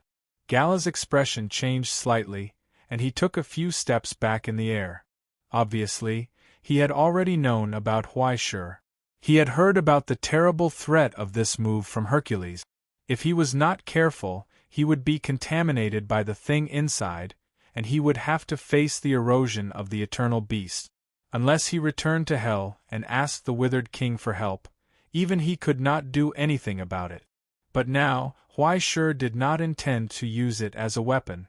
In the situation where the opponent was prepared, this move was basically useless, and could only be used to scare people.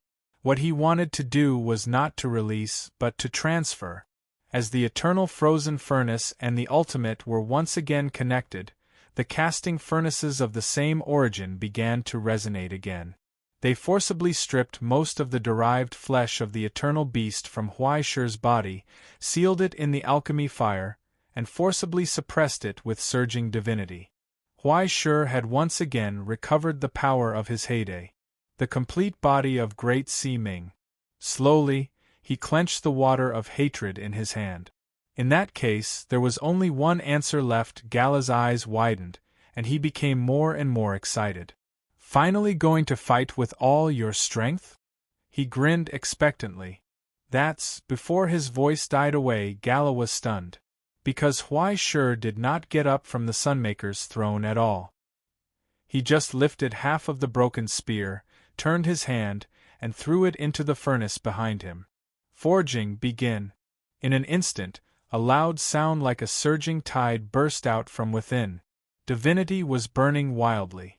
In the shroud of the alchemy fire, the lightning in the water of hatred rose, and the crazy roar from a long time ago sounded. The light of the flames illuminated Huaishur's smile. Do you know? He held his chin and studied his opponent's expression. The corners of his mouth curled up into a happy smile. In our celestial genealogy, there is a good tradition. If you can't beat him, you will call for help. Known condition 1, the alchemy fire had the attribute of completely stimulating the potential of all materials. Known condition 2, the eternal frozen furnace was the best casting furnace in the world. Known condition 3, the water of hatred was once Yun Zhongjuan's stigmata relic.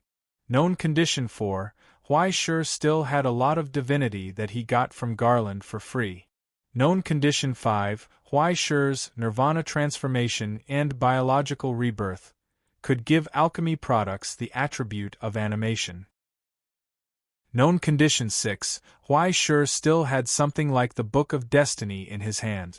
So, Gala, who doesn't know anything, please tell me, what will pop out of his furnace next? At that moment, Gala's face suddenly changed. The brilliance of thousands of souls covered the scythe blade and turned into a fleeting fanatical brilliance. Together with him, they fell from the sky. Toward Huaishur, toward the eternal frozen furnace where Huaishur was. He did his best. What was faster than him was the darkness that erupted from the furnace fire. It was a pure and huge disaster. Just its existence was enough to distort the whole world and break the miracle. Like a volcanic eruption, the darkness rolled like clouds.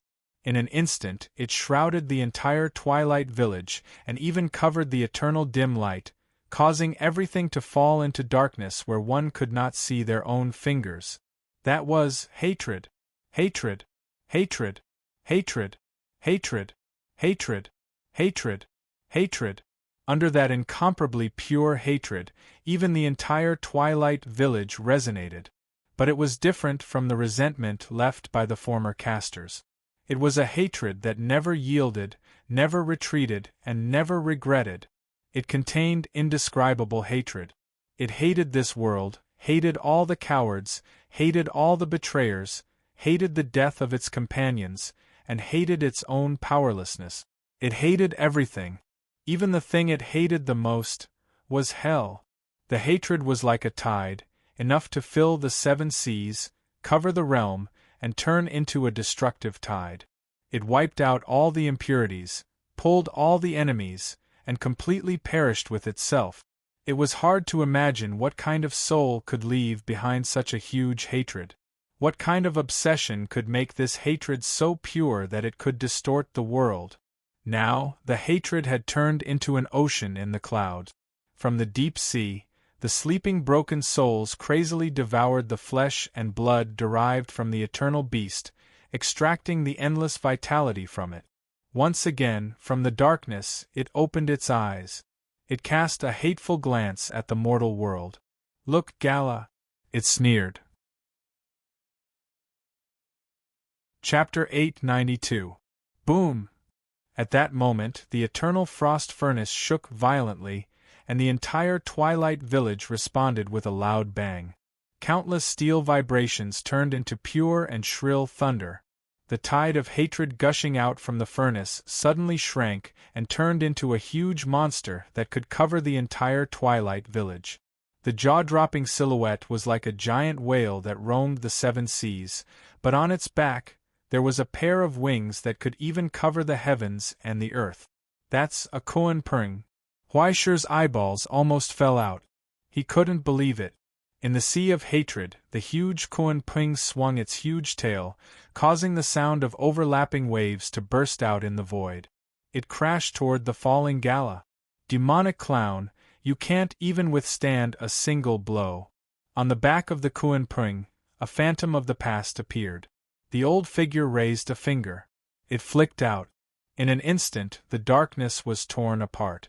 Countless dazzling lights filled every inch of the air. With the Kuan Peng's collision, tens of thousands of lightning bolts burst out. The falling scarlet meteor rolled back and fell to the ground, smashing a huge crack. In the burning lightning, Gala raised his eyes and stared at the phantom that appeared in midair. A hoarse voice came from his throat. "Yes, Feng. Zhou." The blazing light of the burning souls appeared again. Asmodeus Phantom appeared again. All the wounds quickly healed. The brilliance of the burning souls turned into sharp blades. With Gala's movement, they appeared from the ground and pointed at the Kuan Pring in the sky. There was no need to think. Facing the most presumptuous loner in the abyss in the past, the majestic light that once shone into hell from the kingdom of heaven, he chose to go all out. Hundreds of souls were burned in Asmodeus' hand again. They turned into wandering stars and whizzed out. On the back of the Kuan Pring, the phantom of the past only glanced at him with contempt. Once again, he raised a finger. He pointed at the sky that was overflowing with the sea of hatred. In an instant, dark clouds covered the sky. The iron moths also melted.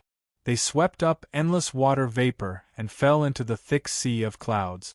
The pitch-black clouds covered everything like an iron curtain. 10,000 creations and the finger began to circulate.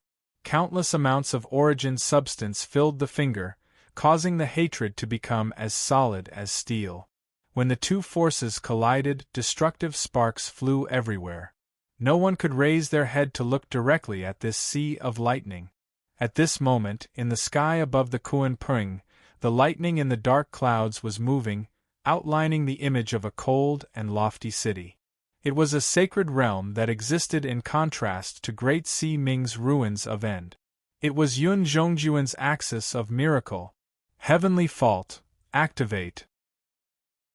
Amidst the thunderclouds, Heaven's Gate's existence shrouded Asmodeus' projection from afar, causing those burning souls to instantly disintegrate. On the side, Huaishi subconsciously reached out and prepared to counterattack. "Kill him while he's sick. Give this bastard a good beating.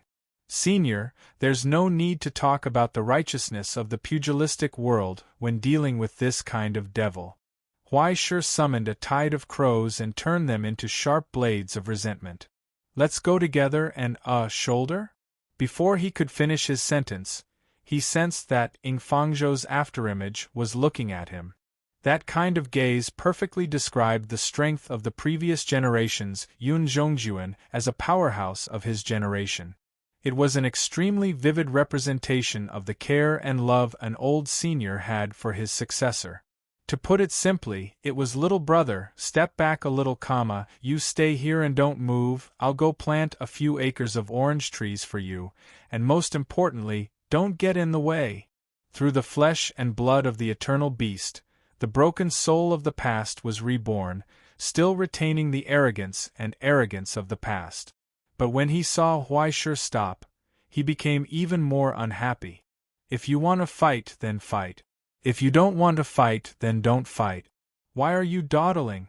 Young people nowadays are getting more and more outrageous. Huaishur's eyes twitched wildly. Twitching. So, are you going to fight or not? Watch carefully, kid. Ing Fangzhou retracted his gaze, looked down at the enemy indifferently, and told him, "This is the real, dead water." Accompanied by his words, the ocean of hatred was stirred by an invisible pillar, setting off layers of waves. Accompanied by the rolling of the clouds like angry waves, a huge vortex appeared. Then, in the burst of lightning, countless dazzling and glaring lightning burst out from it. They converged with each other, converging into a sharp and mournful edge, piercing toward the ground. Spring, summer, autumn, and winter rotated here, the 4 seasons changed in a snap of the fingers, as if a long time had gathered on it, turning into an iron edge. The rolling Yangtze River flows east, the waves wash away the heroes. Now, the water of the Yangtze River comes from the sky. The real dead water spear fell from the sky amidst the thunderbolt. The brilliance of countless burning souls was instantly pierced through by the sharp blade comparable to time. Then, after tearing apart Asmodeus's projection, it pierced through Gala's body. It nailed him to the chaotic battlefield. Then, the killing move from Yun Zhongjuan fell from the sky. When Ing Fangzhou raised his finger, endless amounts of water vapor gathered and turned into frost, sealing the area within 10,000 miles in ice. Then, the world of extreme cold disintegrated in the boiling. After the torrent of hot air rolled up to the sky, the rapidly condensing water turned into a rainstorm, falling from the sky together with the thunderbolts. Extreme cold, high temperature, thunderbolts, exhaustion in an instant, surrounded by the blade of dead water, a hellish ravage descended. Countless hellish creatures tried to break free, but the thunder and lightning that followed like a shadow lashed down from the ocean of hatred, leaving charred corpses and wreckage all over the ground. In an instant, except for the Greek heroes who were protected by the blessings of the gods, the rest of the mutants and hellish creatures were all turned into ashes. As early as the moment the prison of Thunder's spear fell from the sky, extinction was already destined. Huaishur was stunned. Unbelievable. They were both on the road of heaven's inquisition. Why was there such a big difference? Why was the senior's AoE like eating and drinking water, and it was a large-scale attack? He was actually suppressing Asmodeus. It was as if he was trampled under his feet. Wasn't this a bit too much? At this moment, Huaishur expressed pity for the enemy from the bottom of his heart. It was not because the authority of the Supreme Four Pillars was too weak, nor was it because Gala's preparation was insufficient, nor was it because Yun Zhongjuan's power was too terrifying, it was because his opponent was too strong. Even if this strength was just the moon in the mirror, the flower in the water. Even Ing Fangzhou himself knew how short this resurrection was. Even with the flesh and blood of the eternal beast, the dead still could not be resurrected. At best, it was just a reappearance of the past records. Everything about Ing Fangzhou, the last abyss explorer of the kingdom of heaven, recorded by the hateful water. His pride, his hatred, and his anger, after combining with life in the furnace, once again summoned the silhouette of the past. As Yun Zhongjuan, who was promoted from Lihuan, Hebo, and Xiangjuan at this moment, Ing Fangzhou had lost the strongest characteristic of this system. That was the almost endless source of energy reserves. Now, he was just the incarnation of the hateful water, an empty living stigmata relic. Even Yun Zhongjuan's miracle was just a remnant sealed in the hateful water. What really made Huai dumbfounded was the way he used his power. The moment he appeared, he actually bypassed Huai control and forcibly took over the operation of the Twilight Village, as well as his large group. It was as if a grumpy old senior who was smoking and watching a show finally couldn't stand it anymore. He suddenly jumped down, grabbed the mouse and keyboard, and then smoothly typed out a gorgeous operation and an SSS rating that Huai could not imagine. Sword fighting, defense, taunting, attacking, switching weapons, and mid-air combos. Every action was so smooth and concise that it moved people to the point of tears. "Look carefully, kid, this is how you fight." That was a completely different method from Great Sea Ming. In an instant, all the large groups were reorganized, and the connection between each other and the flow of divinity was adjusted again. In the end, the entire huge cycle was reconstructed around Yun Zhongjuan in the blink of an eye. It was as if he had turned into the axis of heaven and earth, and everything flowed under his control. He exquisitely extracted every strand of power, gathered it in the clouds, gathered it with thunder, and operated it. Finally, he integrated all the large groups and the output of all the power of the entire Twilight Village. It was even more powerful than that. In a daze, the corner of Huai eyes twitched again. Why was this scene so familiar? It felt like he was taking a failing paper to a cram school and making up for it on the spot. After combining Great Sea Ming's large group with Yun Zhongjuan's control method, the combination of the two actually erupted a terrifying power that was beyond his imagination. Now, thousands of thunderbolts once again descended from the sky. In an instant, the remnant body on the ground was completely engulfed. Asmodeus's illusion completely collapsed. But with the brilliance of the soul, Gala's figure once again emerged from the darkness outside the Twilight Village, reformed and restored to its complete form, but the golden ornament on one of its arms had lost its brilliant luster. "You actually killed me once, amazing!" He lowered his head and looked at the shattered collection, swung his hand, and threw away the broken containers without any reluctance. He looked up and stared at the old figure under the thunderclouds in amazement. He did not hide his admiration. "Fangzhou, you are indeed a great enemy of my king. Even after death, you still have such amazing destructive power." Gala nodded slowly. "I have to admit, even with the support of the Supreme Four Pillars, this present carrier is far from your match." "Nonsense, stop talking." Fangzhou coldly raised his finger, and the spear of dead water, wrapped in thunder and lightning, pierced through the air again, and instantly destroyed the mirror image. But another mirror image regenerated from the air in an instant. "So impatient, huh? Very good, your death is indeed the collection of my lord." Gala laughed heartily. "If I'm not wrong, your power now should come from that strange hell device." Right, at this moment, the eyes of the solidified one burned with a crimson light from hell. "If that's the case, even that thing, destroy it together." With his words, under his feet, countless cannon fodder died on the spot, one by one. Only the broken souls and source substances continuously rose into the sky, gathered in his hand, and turned into a vast scene of dark stars. Extracting the power of the army under his command, Asmodeus's authority descended, and recreated the terrifying existence of the abyss. At this moment, countless skeletons wriggled and piled on top of each other, turning into a strange and ferocious giant statue. Thousands of arms held the offered souls tightly, and a distorted face suddenly raised, and 3 hollow eyes opened, staring at Fangzhou's figure. It opened its mouth. It spewed out a black and purple brilliance that covered the sky and earth. The curse from the ruler of the Sumerian underworld, Iligar, was enough to destroy all life. Chapter 893. After breaking away from Yun Zhongjuan's suppression, Gala immediately mobilized the authority of Asmodeus. After combining countless souls, it briefly recreated a reflection of the great god of the underworld, Iligar.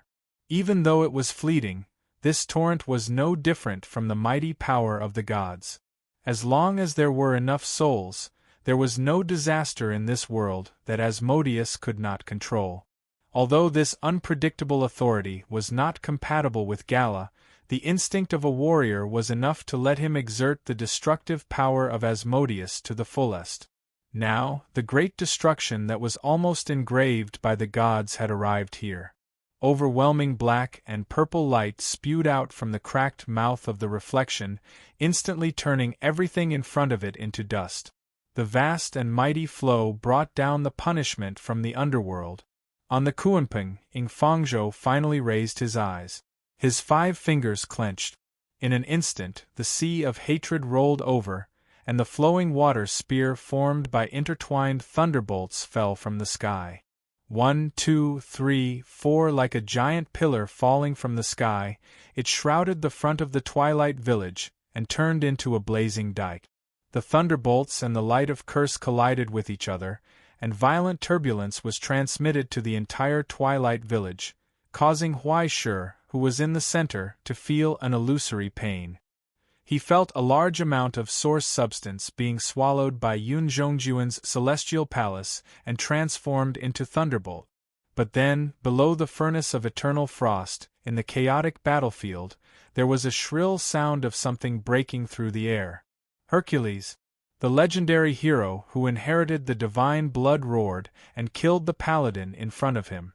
Ignoring the surrounding knights who were besieging him, he stood still in a pool of blood, took off the longbow on his back, and aimed at the Kuanping in the clouds. He was sharp enough to seize this fleeting opportunity. The arrow personally forged by the Grand Master transformed into cold moonlight on the bowstring. The blessing from the moon goddess Selene descended here, turning into an arrow of moonlight that would cause all enemies to lose their minds and fall into madness. It flew silently into the sky. Only the sound of the bowstring vibrating was like the mournful cry of the souls. The blood moon arrow that plundered the will of the will instantly tore through the dark clouds and torrential rain, leaving a straight dark trace.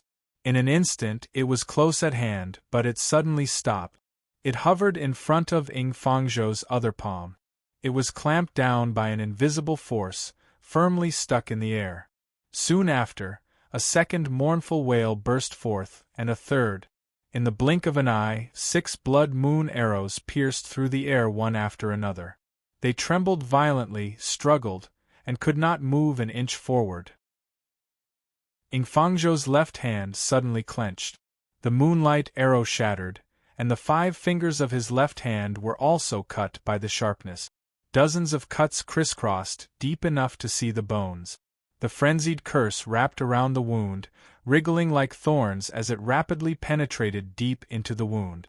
Huaishur started up the foundry again. Alchemy fire appeared out of nowhere and wrapped around Fangzhou's palm. It forcefully devoured the curse of the thorns and turned it into a scarlet iron piece that fell off from the wound, stripping away the consequences. But Huaishur's vision went black, and the taste of blood appeared in his throat. Even though he had the hand of confinement and Great Si Ming's birth of yang talent, the sudden transformation was still a huge blow to him. He gritted his teeth and raised his hand again, wanting to interfere more. However, a bolt of lightning appeared out of nowhere and bound him to the spot. He was not allowed to interfere anymore. Only the sound of cracks spreading could be heard in the rumbling. Huaishur looked up, but he could not see the distant figure clearly. He only felt that he could no longer suppress his anger. He finally felt the arrogance that Russell once mentioned. Until now, you're still holding on and not letting others interfere? Are you an old auntie in some kindergarten? Huaishur struggled to break the lightning that bound him and roared, "What are you doing?" "Doing what I should do." A hoarse voice was heard.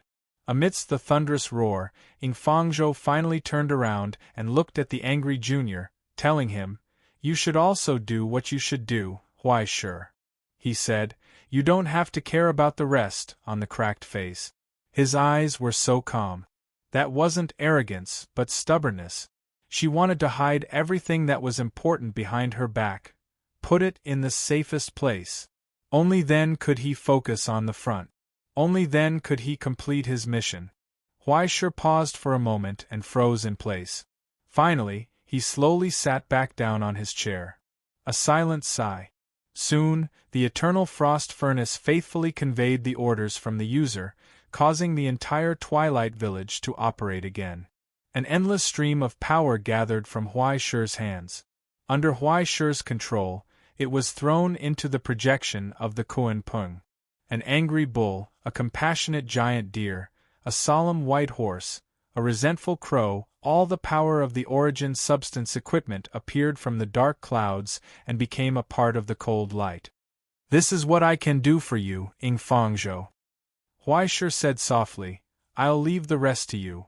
In that instant, the corners of Ing Fangzhou's mouth lifted slightly on his cracked face. It was as if he was smiling. So gratified. "Very good, Huaishur. As long as it was like this. Please take a good look," he said.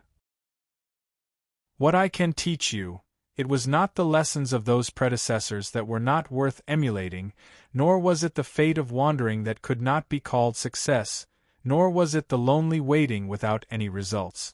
It was the only thing that Ing Fangzhou was proud of in his life, the last remnant. How to fight. How to protect the world. How to become the Lord of the Clouds. In the siege, the lonely figure raised his hand again, and clenched the spear of lost water that extended from the thunderclouds. It stirred the wind and clouds. The Kuan Ping spread its wings, and the mighty whale song echoed from the clouds. Lightning burst out again. It flew out from Ing Fangzhou's hand, and turned into a sharp edge that crossed thousands of miles.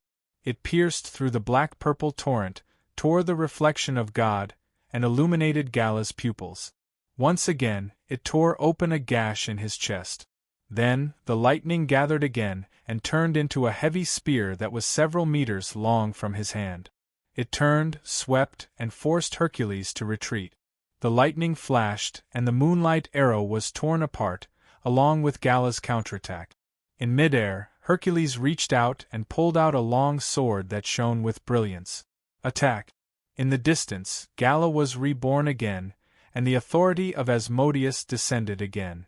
The burning star appeared out of thin air and fell toward the land of dusk. Heaven and earth roared.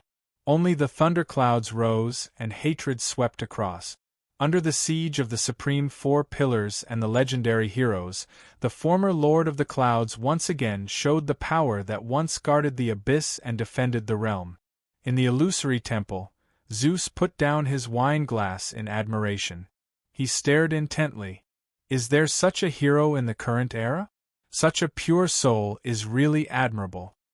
It is the era of humans that such a soul will exist, Zeus. Tangi held her chin and whispered softly.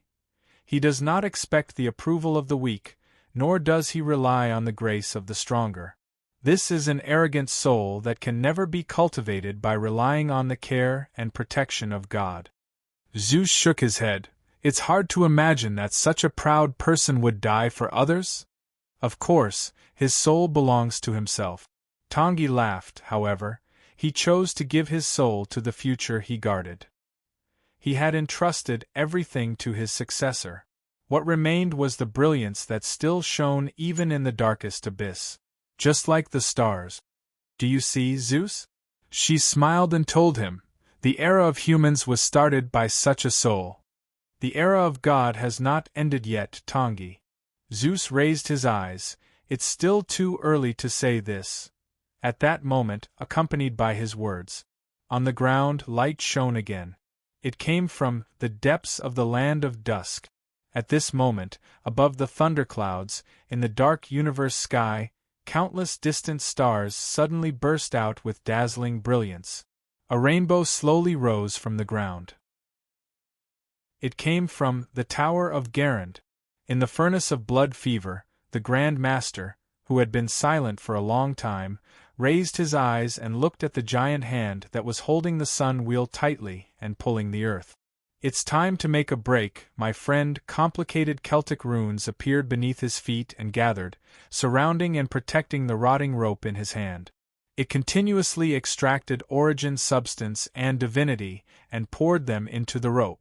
Around the array, dozens of ancient relics from the Celtic lineage, those vessels that represented the great miracles of the past, shattered one after another.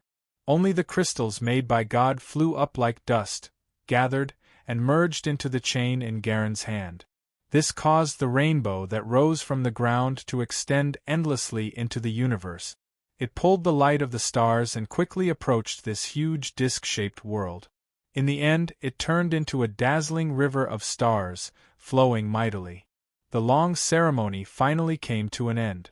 At this moment, when Garland slowly raised his hand, the ancient rope in his hand merged with the rainbow and extended upwards endlessly. The void of the rainbow intertwined with the flowing Milky Way, forming a vast and majestic scene. It was as if a human's hand had replaced the power of God, guiding the movement of the stars. It caused the miracles of the past to reappear here. In the circle of the rainbow and the galaxy, a light that could not be ignored jumped out from the void, continuously extracting the light of the stars and burning fiercely. In the blink of an eye, the entire world darkened under its shadow. In this world, other than the sun that represented God, there was only this bit of light that existed for a long time. However, this light did not illuminate everything. Instead, it restrained all the power. Only needle-like rays of light jumped out from its outline, causing the rainbow and the void of the galaxy to tremble. Garen's secret ritual, the dozens of relics of the stigmata that he brought from the present realm, and all the miracles that the Grand Master could create, even all the summoned creatures of Charlemagne's knights were offered as sacrifices, all the destruction, all the power, were contained in this small point. This was Garen's counterattack.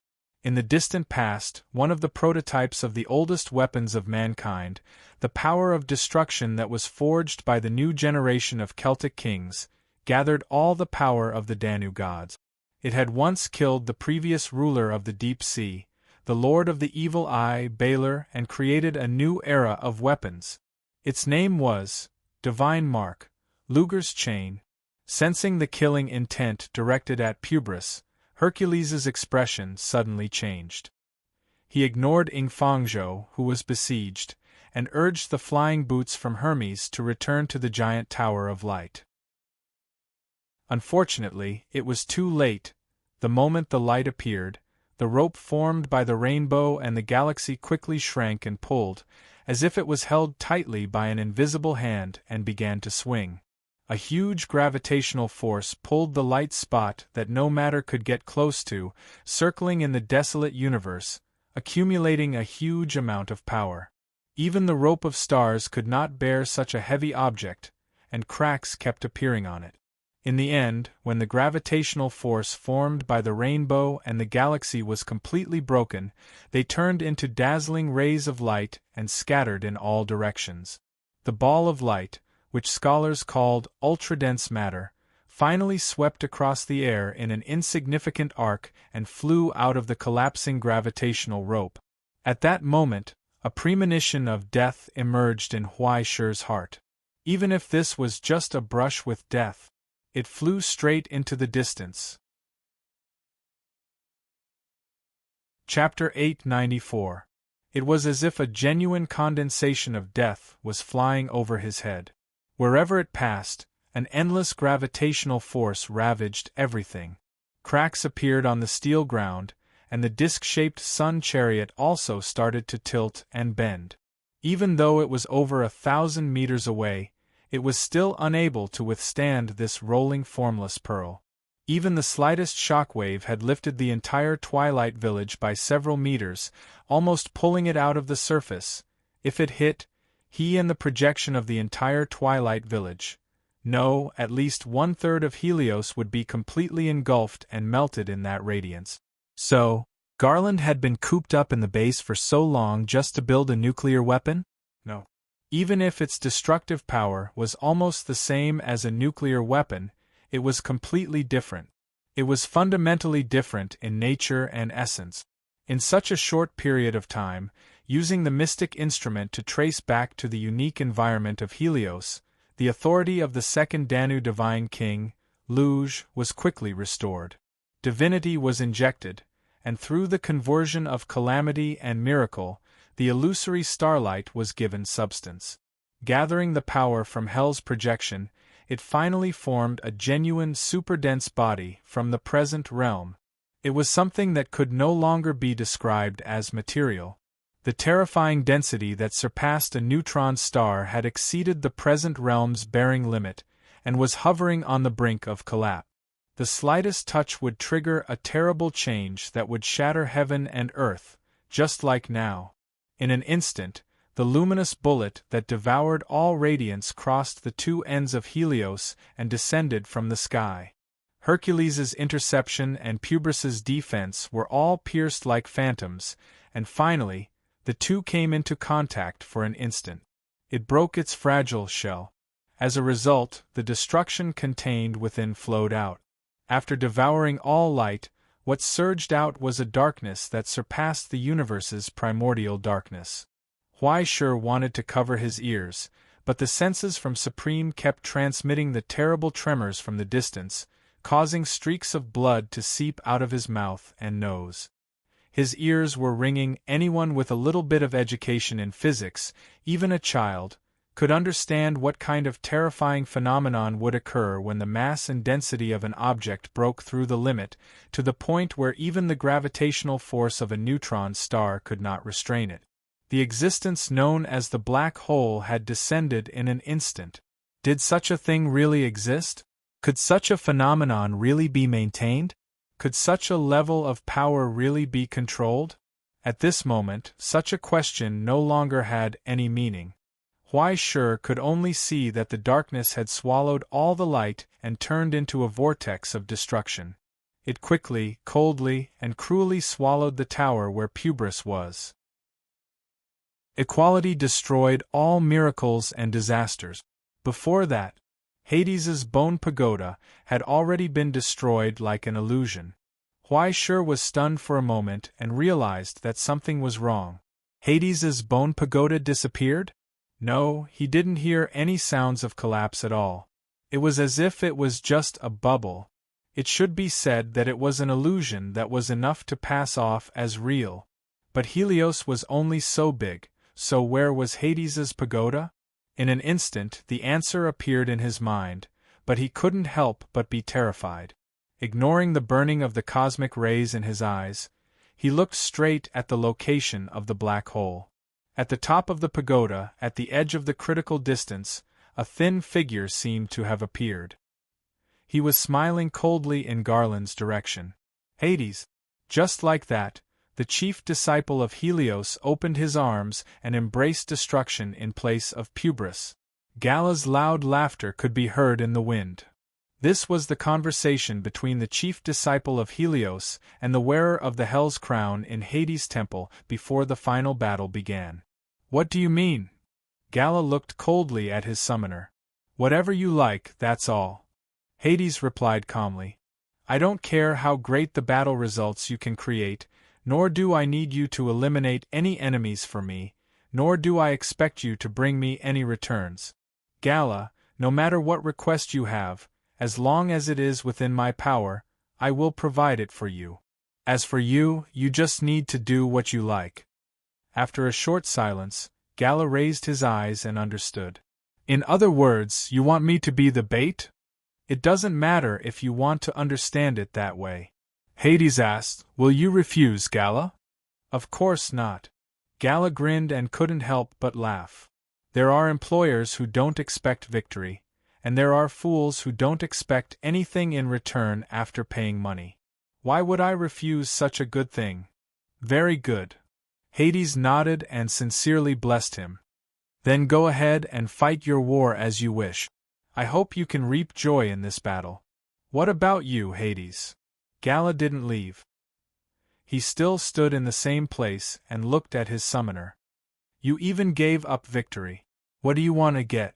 You are mistaken about one thing, Gala. Hades shook his head. Some people have no chance of winning from the beginning. Why would I give up? What I can do is actually no different from what you can do. But the difference is that regardless of victory or defeat, the results will not belong to me. Then what are you looking for? Your Excellency Jester?" Gala asked curiously.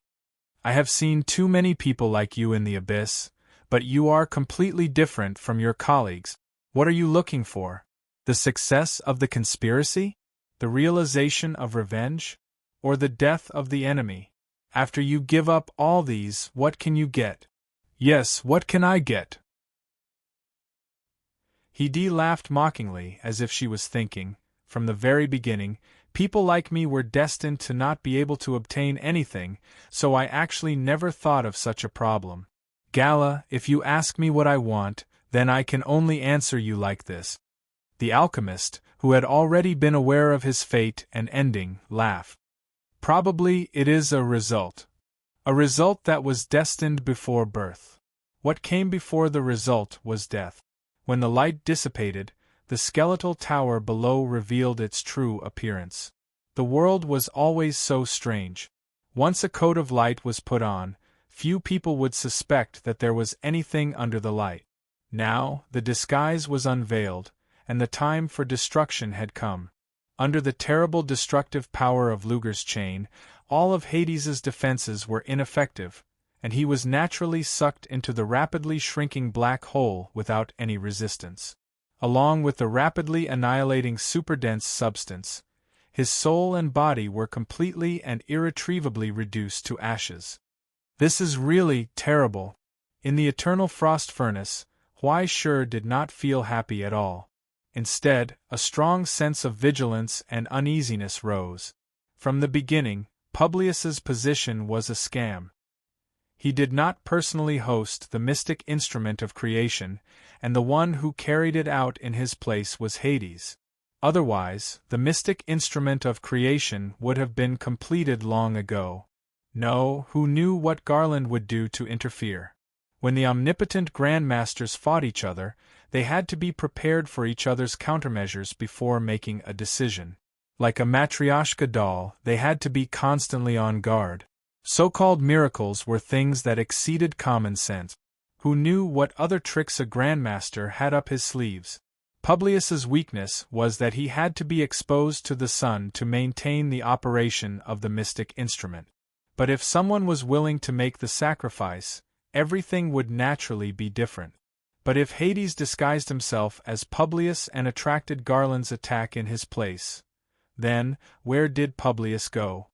Huai Shi ignored the burning pain in his eyeballs and widened his eyes to look into the distance. But all he could see was a shattered land riddled with holes. It was a scene of desolation. Deep fissures had appeared on the ground, leaving behind tragic traces that had almost chiseled through Helios.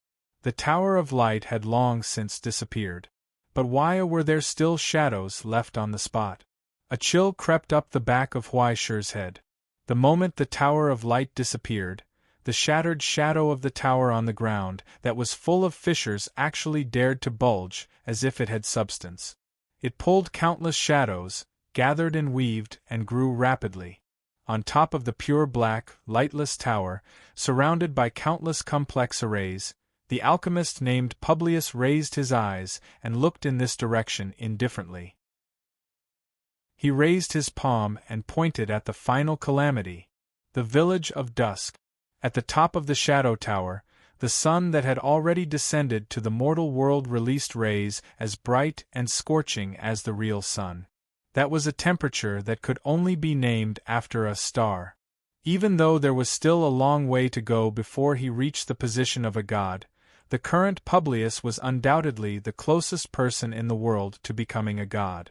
At this moment, above Helios, the illusory sun had broken free from the control of the three great seals.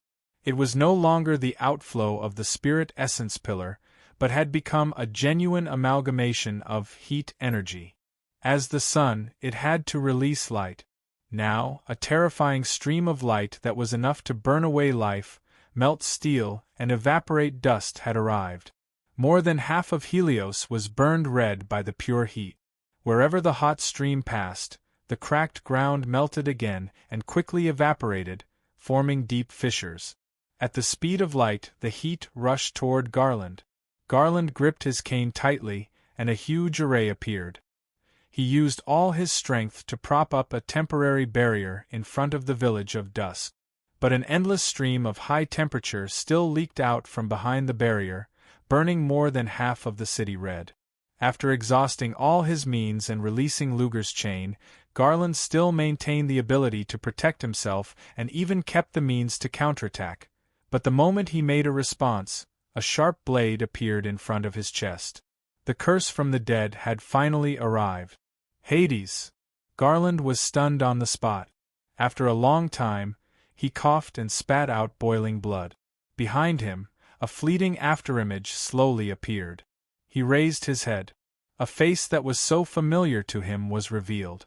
This was the last counterattack he made against the unreachable Grand Master as the former chief of Helios, the jester of the abyss blessed by the Pied Piper.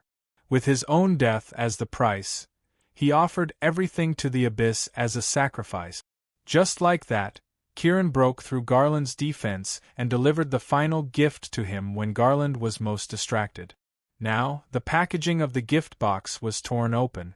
Hades walked out of it again. It was intact. However, it was completely different from the past. Behind him, countless phantoms appeared, including the former chief, all the alchemists who had died on Helios, and naturally himself. In an instant, Garland understood. "You've actually transformed yourself into a pseudo-soul?" Yes, artificially made defective alchemists transformed him into an artificial soul and finally resurrected him in the form of an artificial human. Isn't it appropriate? The copy named Hades raised his head and smiled. After many years, he finally saw this old friend who had been with him for many years and solemnly greeted him. "Long time no see," he said, "my brother." Chapter 895. Nothing could stop an alchemist's thirst for knowledge. Just like how human ambition could never be contained, it was no different from hope, ideals, and thirst. Regardless of whether it was called a good name or an evil name, there was no difference in their nature. If the living had original sin, then this sin would always accompany their life from the moment they opened their eyes. For the alchemists of Helios, the existence of this sin was even more important. A soul that had lost its thirst for knowledge had no value in existence, and there was no point in keeping the results that were satisfied with the current situation. What kind of alchemist was an alchemist that no longer desired more? For the sake of this thirst for knowledge that extended towards hell, they had paid many sacrifices, including their own souls and lives. Still, they did not know what was good for them and were unwilling to stop. In order to grasp the power of the gods, they needed to obtain a corresponding talent. If they did not have the talent, then they would rely on those who did. If they could not obtain the talent, then they would create the talent themselves. This was the origin of everything that was destined to happen now. In order to create an alchemist that could take that step, they had paid a long time and an endless price. They had collected all the technology that could be used, and they had broken through all the problems that stood in their way. It was not only the study of origin substances, souls, and creation in alchemy, even the study of genetics, biology, eugenics, and so on. All the technology that could be used had to be obtained. All the forces that could be of help had to be put into the cauldron. They had to endure the tempering, explore the unknown, and overcome difficulties. In the end, they had come up with the existence of a man-made Grandmaster. When everyone was on the verge of despair, it had arrived like salvation. All the costs had been worth it. All the sacrifices were about to be repaid. But before that, before the success of the artificial Grandmaster, there were more experimental products, more failed products, more flawed products, and more useless trash that could not be used, born from the cauldron of life. Just like the ashes that were buried in the graveyard without anyone noticing. Long before Publius was born, countless of his blood relatives had withered away in the darkness. It was because of this that Hades had come to this world. He had been born even earlier than Publius. Unfortunately, after the examination, although Hades had amazing talent, he still couldn't touch the realm of a great grandmaster. A normal person's ability might still have the possibility of improvement, but unfortunately, before he was born, Hades's upper limit was already set. He could only seal it up, and when it was tested in the future, he would exist as a defective product in the control group. From the day he could understand words, he knew the truth of his birth. However, Hades had never felt any resentment towards this. Not everyone was born with a complete body. In the present realm, there were also babies who were born without limbs or were blind and deaf, weren't there? It was just a slight misfortune. There were some obstacles, but they could still be overcome. He accepted his fate, his future, and everything else, even if they were never perfect and, like him, were born incomplete. Now, he was finally standing in front of a martial grandmaster. He had become his enemy. Amazing, Hades. Garland opened his mouth and spat out hot blood. I regarded him as an opponent, but I neglected you. The gap in talent has long made up for all this. It's only natural. Hades calmly pulled out his dagger. You shouldn't care about a small character like me, a clown like a jester. Garland staggered and fell to the ground, but before he hit the ground, Hades raised his hand, and an invisible force pulled him, causing him to float in the air. Behind Hades, the vague simulated souls quickly shrank and turned into chains, pulling Garland's limbs and shackling him by force. Then, the seal formed by the souls of the alchemists began to spread. A dark array emerged from Garland's body and multiplied, sealing the inside and outside like a cage. This was a living seal. Unlike those rigid shackles, only the alchemist's own will could completely cut off Garland's connection with the outside world at all times. They didn't even allow him to die. As the wounds closed, only drops of residual blood fell to the ground. Don't worry, brother, I won't kill you, Hades said coldly. As long as I keep you here, it's enough. Although it was somewhat soft-hearted, in fact, this was the safest and most rational way to do things. If the enemy was a martial grandmaster, he couldn't underestimate him at any time. Now that Publius's success was imminent, who knew what kind of changes would occur once he killed Garland? How much damage would a martial grandmaster cause if he sacrificed his life? As long as he was imprisoned, it would be fine. Sealed and imprisoned. Completely powerless. To ensure that he was cut off from all contact with the outside world and become a mere spectator, a powerless bystander. Garland turned his head with difficulty, looked at the array around him, and couldn't help but shake his head. Who did you learn this from? Isn't it very similar to what you did to Publius back then? Hades told him, this inspiration was given to me by you. It's much easier to deal with a martial grandmaster alive than dead. I just hope that he can think it through, that's all. Think clearly about who he really is, and what he really wants to do. Garland laughed hoarsely. I didn't expect that the prison on the moon wouldn't be able to contain him. When I saw him for the last time, I already knew that he had escaped, using a method that I never thought of. This is his fate, isn't it?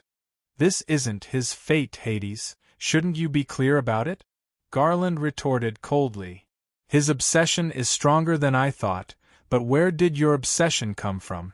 In order to create a god, you didn't hesitate to create hell. When did you fall to such a level? Hades thought for a moment and shrugged.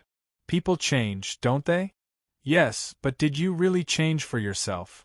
Garland raised his eyes and stared at his face, his former friend and blood relative. The Hades in my memory should be a person who, after understanding his own imperfections, wants others to be happy. When did you become like this, Hades? After understanding the limitations of your own abilities? Or after listening to the bewitchment of the piper? After becoming the chief alchemist? After inheriting the crazy knowledge and pollution of those alchemists? Is everything you've done really based on your original intentions? Garland asked hoarsely, do you still remember your original appearance, Hades? In the long silence, Hades didn't speak. He just quietly stared at the sun in the distance that was gradually descending toward the black tower. After a long time, he laughed silently. It was as if he had heard a ridiculous joke. "It's just a change, is it strange?" He turned his head and asked doubtfully, "What's the difference between being changed by the piper and being changed by other people?" "When you said that, didn't you realize that you were also changed by the world of the Astronomical Association? Learned by the stone cauldron, by your students, by your friends, by everything you encountered, people will change. It's nothing more than changing for the better or for the worse. The funny thing is that you regard change as a disaster. In this world, isn't the person who wants to maintain himself the most, hates change the most, and hopes that he will never change the most, right in front of you?" He raised his hand and pointed at the black tower in the distance. It was the Grand Master Publius who laughed loudly and opened his arms, wanting to embrace the sun in the void. "Look, if you want to be immortal and not be destroyed by this world, the price is to destroy this world," Hades said. "This principle is so simple, it's just that you don't want to understand it." Garland didn't speak, or rather, he didn't want to say anything. For a madman, any kind of advice was useless. "By the way, there's one more thing that you might be wrong about," Hades told him seriously. "I chose my own depravity, not because of anything else. It wasn't because the piper bewitched me. It was because I took the initiative to find the piper." "Why?" Garland's pupils froze for a moment. He raised his head in disbelief. He saw Hades' disdainful gaze. "Not everyone can be like you and choose to be free without any responsibility. The culprit who destroyed Helios with his own hands raised his head and looked down at the Savior, who was trying to save everything. "Isn't all of this caused by you? Didn't I ask you at that time? But you don't care what will happen to everything after you leave, do you? You don't care about everyone's sacrifice and expectations of you. You only think about yourself, but what can I do? I just want to replace you and complete my mission. Is it wrong to want to be repaid for all the sacrifices you've made?" Garland didn't look at him again. He only felt a sense of absurdity and mockery, but he couldn't laugh at all. He wanted to scold him, but he didn't even have the strength to do so. "Compared to me, you are the one who is more strange," Hades asked coldly. "Since you have already left, why did you come back?" Yes, why did he come back? Back to the cage that he had escaped from, the place that he regarded as hell.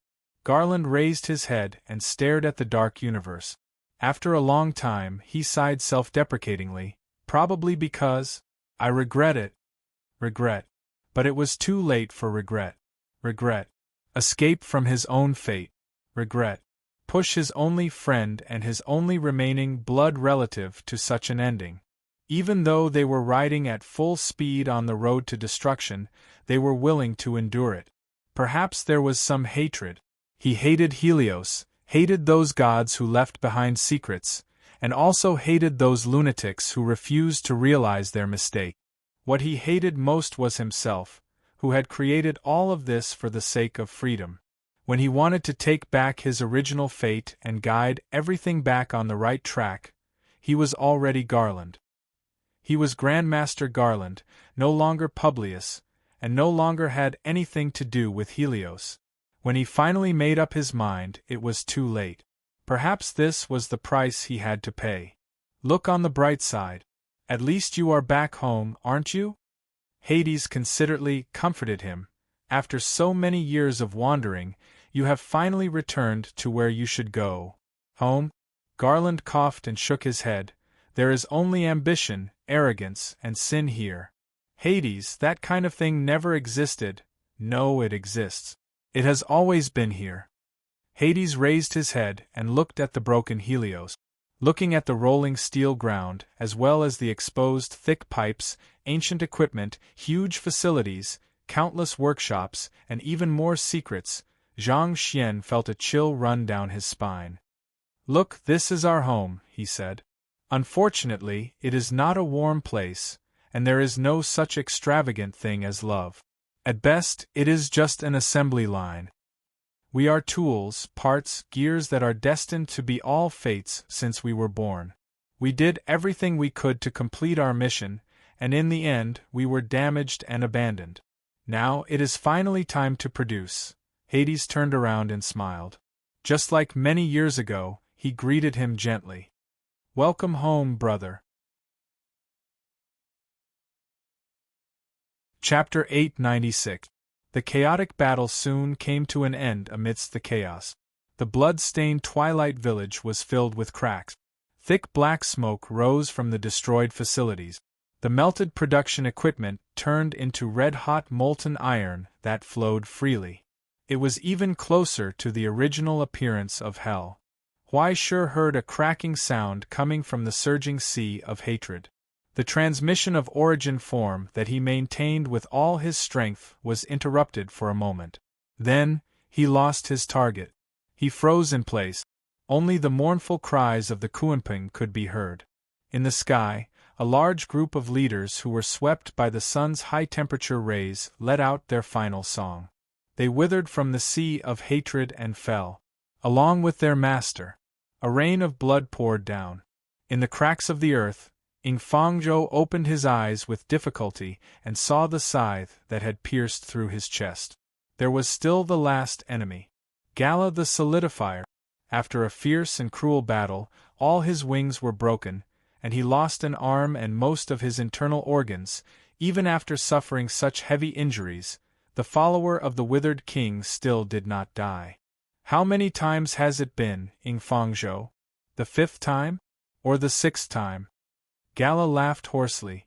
He raised his foot and stepped on Fangzhou's chest. He stepped on the scythe and did not allow Fangzhou to break free. His broken eye was filled with ferocity and joy. The victory and glory that he had not obtained from the several battles that his enemy had been alive had come to him after his enemy's death.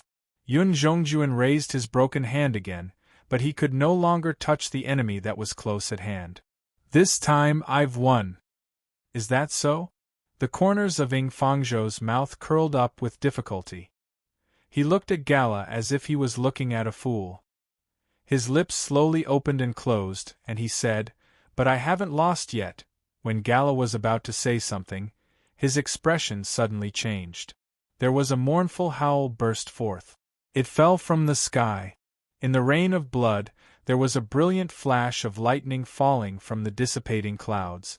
It followed the call of its master and burst forth with the final sound of thunder. The outline of the lost water spear emerged from the lightning. In an instant, it pierced through Gala's head and tore his smile. It pierced through him and his master and nailed them to the ground. The broken hand held the spear tightly. Lightning shot out. Along with a resounding shattering sound, countless crystal fragments flowed out of Gara's blood. Asmodeus' final strength was completely defeated. This was the final blow that would determine the outcome of the battle. Gala's smile froze, and countless cracks appeared on his body. He quickly turned into broken gold that lost its luster and fell apart. The remaining blood fell on Fangzhou's face, lighting up his dim eyes. What a pity! It seems that I've won this time around. It's not over yet. As the carrier collapsed, Gala struggled to speak. I will wait in hell, no matter how long it takes. Fangzhou, our banquet has just begun. One day we will, again. There won't be a next time, Gala. Fangzhou interrupted his words. The final thunderbolt tore apart his remaining carrier. Your enemy will no longer be me. The face of the one who had solidified was stunned. Then, it turned into metal dust and dissipated. It returned to the kingdom of the King of Wither and once again fell into a long slumber. Fangzhou coldly retracted his gaze and no longer looked, until he heard footsteps not far away and stopped beside him. It was Huaishe. He had dawdled for too long. When did you come? Fangzhou asked. Huaishe thought for a moment and said seriously, just now. Another lie. Fangzhou sneered disdainfully and did not give him any face. Huaishe wasn't embarrassed at all. She just smiled and sat down beside him. At least I got to witness a hearty battle and record Senior's heroic bearing, right? Meaningless flattery and flattery. Were the younger generation of the current generation really reliable? Ing Fangzhou sighed. Did you see what I taught you clearly? Huaishir scratched his head and shrugged helplessly. To be honest, I forgot as I watched. I've almost forgotten everything. Why don't we do it again next time? Why don't you try again? Ing Fangzhou seemed to sneer and did not answer him. Although he was a little slippery, he was smart. At least he did not have to worry that he would be like him and not turn back. Perhaps he did not have to worry too much. But it was still too outrageous. This was what it meant by getting worse with each generation, right? He sighed silently, not knowing whether to be angry or laugh. In this silence, Ing Fangzhou quietly looked at the sky, the darkness of the universe that looked like hell. For a long, long time. Kid, is the Republic still there? Of course. The young man nodded, as if he did not understand why the senior would ask such a question. He was a little confused. It's been so many years. Everyone has spread their branches and leaves in the present realm, flourishing and thriving. It's great. Why are you asking this? Again, a lie to deceive a child? But even though he knew it was a lie, Ing Fangzhou could not help but feel a sense of relief from the bottom of his heart. It was as if dawn had finally arrived after a long wait. It was as if a heavy burden had been lifted off his shoulders. Don't admit defeat, Huaishir, he whispered softly. He murmured softly as he gripped the hand of his successor tightly. Don't be like me, but there's nothing I can do if I don't admit defeat. Huaishir was helpless. He turned around and looked at the huge sun in the distance. The enemy is something of that level. Senior, no matter how you think about it, you can't beat it, right? Then think of a way yourself. Be more mature and don't always rely on others to solve it. Are you a kindergarten child if you need guidance on everything? Ing Fangzhou wanted to scold him, but he could not help but want to laugh. Thinking about it carefully, such words.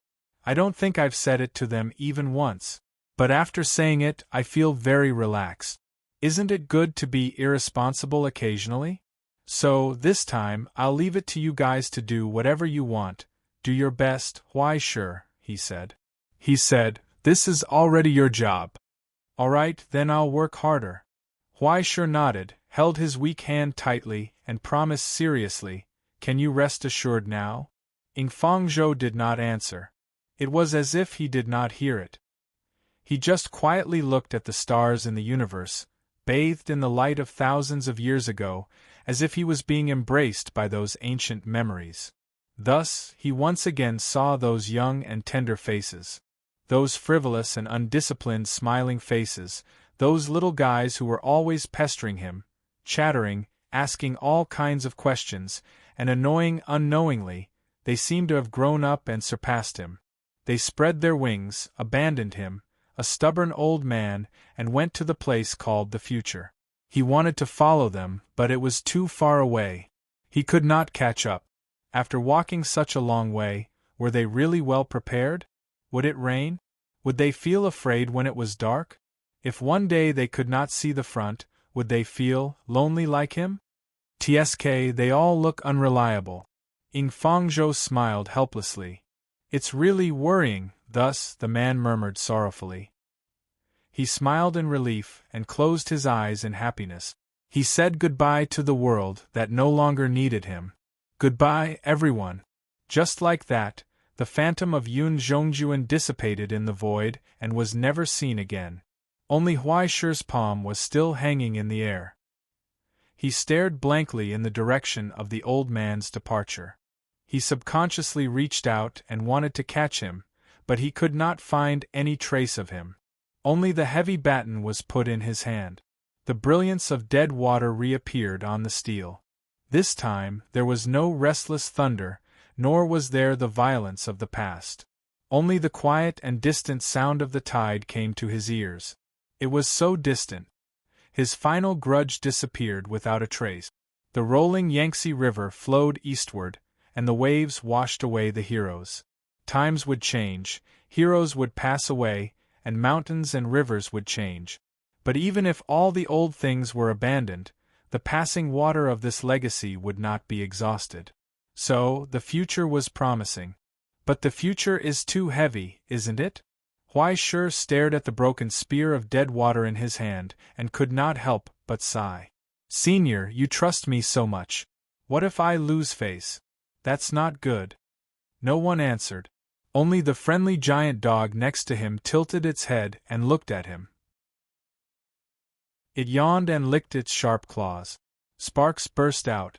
He did not know why this guy was still dawdling. It was a little impatient, a little sad, and a little angry, so it wanted to fight. As long as it could be solved by fighting, it would not be a problem for it.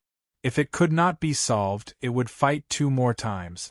If it still could not beat it, it would find a place to have a meal and continue fighting. Simple and straightforward thinking was always so refreshing and enlightening. However, when Huaishe looked around, he found that in the vast twilight village, he seemed to be the only one who dared to walk out at this moment. There was also a dog, and half of the ghost's skull floating in the water tank. It was still blabbering. He really did not know when it would get better. Huaishe missed it a little. So, in the end, only a few of us are left? Huaishe looked at the Tower of Pubris in the distance, and felt bald again. It's really difficult, but we still have to do it, right? He carefully put the water tank, containing the skull, back on the eternal frost furnace, and kept it in the safest place in Helios. He closed the door for it with force. Then, sorry for the long wait. Huaishe turned around and looked outside the twilight village. Behind the broken wall, there was a figure leaning on the ruins. Hercules. You're welcome, his opponent replied calmly. That opponent replied calmly, stalling for time is actually more advantageous to me. It was completely different from how it used to be. With the blessing of the miracle engravings, it had regained its former state of victory. At this moment, the ancient hero was wearing solemn armor with a robe inside. He carried a heavy shield and a longbow on his back, a short sword and a long sword at his waist, and a golden fur cloak around his shoulders. The short sword given by Hermes, the longbow given by Apollo, the robe given by Athena, the armor forged by Hephaestus, and even the arrows soaked in Hydra's blood. The belt of the Amazon queen, the bronze jar with the head of Medusa, and the shield made of plaster, ivory, and gold and silver by the Vulcan. Not to mention their master. He had completed 12 great feats and stood at the top of the world as a demigod. He was the strongest warrior and the strongest hero in Greece. He was a terrifying opponent with no shortcomings and no flaws. You've become stronger. Huaishe sighed. You're so strong that I don't know where to start. We're the same, aren't we? Hercules held the hilt of his sword and looked at the opponent in front of him. If I had met an enemy like you 1,000 years ago, I would have been so excited that I would have gone crazy and wanted to kill you. It's a pity that I couldn't meet you in the past. He paused for a moment, restraining his fighting spirit, and told him, There won't be any helpers coming to support you, young warrior.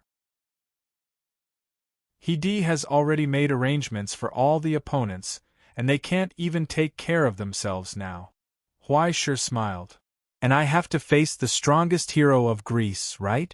Not necessarily. Hercules shook his head. If you want to leave here, you still have time. Huaishe, a young man like you shouldn't be killed by a phantom from the past like me. You still have a future. He said solemnly, a future that belongs to you. It's a pity, Hercules. The future you're talking about is not the same as what my predecessor expected. Huaishe looked down at the dead water in his hand and told him seriously, and compared to the former, I prefer the latter. Really, have you thought it through? There was admiration in Hercules' eyes. Won't you have any regrets? After all, I've already promised someone. I can't lose. Huaishe laughed. Although it's difficult to win, if it's just don't give up, at least I can try, right? That's great. It reminds me of when I was on Argo, high-spirited, Hercules whispered. Hercules murmured softly. He took off his shield, pulled out the dagger at his waist, and solemnly declared, "Then come, young warrior.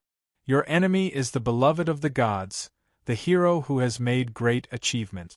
I am the son of Zeus, the queen of heaven, the son of Hera, the son of God."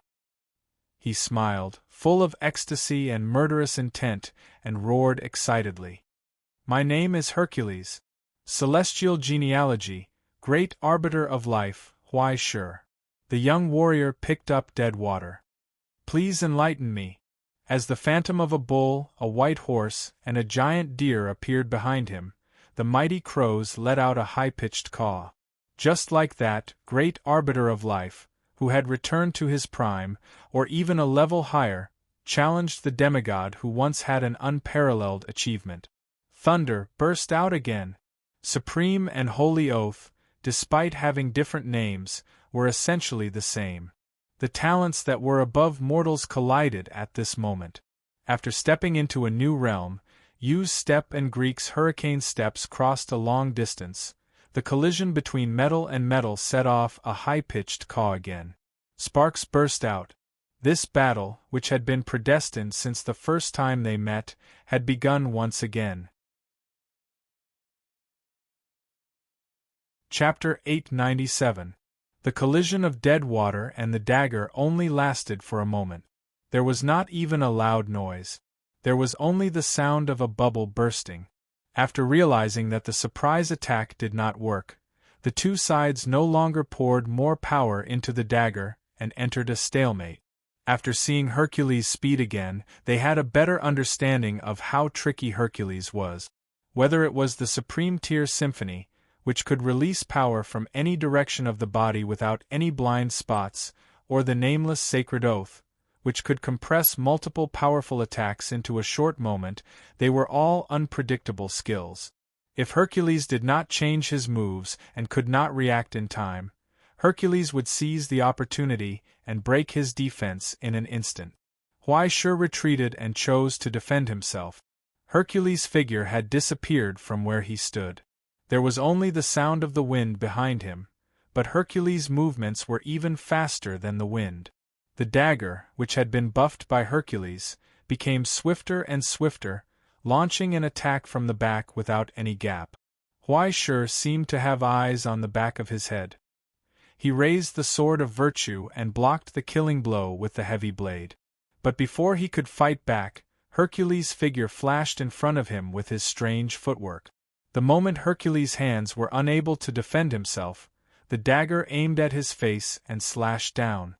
Huai Shi's eyes widened as he looked at the approaching dagger. Suddenly, he opened his mouth and gritted his teeth. The light of gold and iron emerged between his teeth, and the flame of the axe of wrath burned fiercely. It collided head-on with the dagger without flinching, and the loudest sound of steel since the beginning of the battle burst out. Hercules returned without success. Huai Shi's vision turned black, and he felt that his teeth were about to fall out. But the premonition of death still lingered in his heart. He raised his hand subconsciously and slashed the sword of virtue to the right. It was as if he had slashed a speeding truck. The tremendous force burst out again. In an instant, he could not hold the dagger tightly, and the dagger slipped out of his hand. However, Hercules did not stop there. He was even accelerating. There was not even a moment's gap. Hercules' phantom appeared behind Huai Shi again, but this time, he appeared in front of Huai Shi at the same time. In the air, the real short sword in his hand was aimed at Huai Shi's back and head, and he swung it down. This was the terrifying move that instantly beheaded all of the Hydra's heads, the true form of the holy oath. In a hurry, Huai Shi only had time to reverse dead water and turn around with all his might to block the sword that was stabbing towards his back. However, the sword that was slashing towards his neck was already very close. If you walk by the sea all the time for your car to overturn is finally here. He was going to be beheaded. Huai Shi opened his mouth helplessly as the murderous intent approached him inch by inch. His loosened gums were unable to bite down on any weapon to resist this attack. But it didn't matter. At the very least, he could reveal a brilliant smile to his opponent and show them how happy he was right now. Because in front of Huai Shi, behind Hercules, the dog also laughed. This was Hercules' real counterattack. In his heyday, the true legendary hero Hercules possessed terrifying power. Even if Huai Shi had not experienced it, he was already infinitely vigilant and fearful of it in his heart. After the user's state improved, the limit of the holy oath that could complete 3 strikes in an instant would naturally increase. 4 strikes? 5 strikes? 6 strikes? Without experiencing it personally, who would know how exaggerated Hercules could reach? One must know that the legendary Hydra had 9 heads. He had to create an opportunity to suppress this move. He had to be on guard against this move. At the same time, he had to let his opponent fall into his trap. In this way, using himself as bait, when Hercules was the closest to success, Huai Shi's counterattack finally came. Now it was in midair, below Hercules. Bichimos, the incarnation of pain, opened his mouth.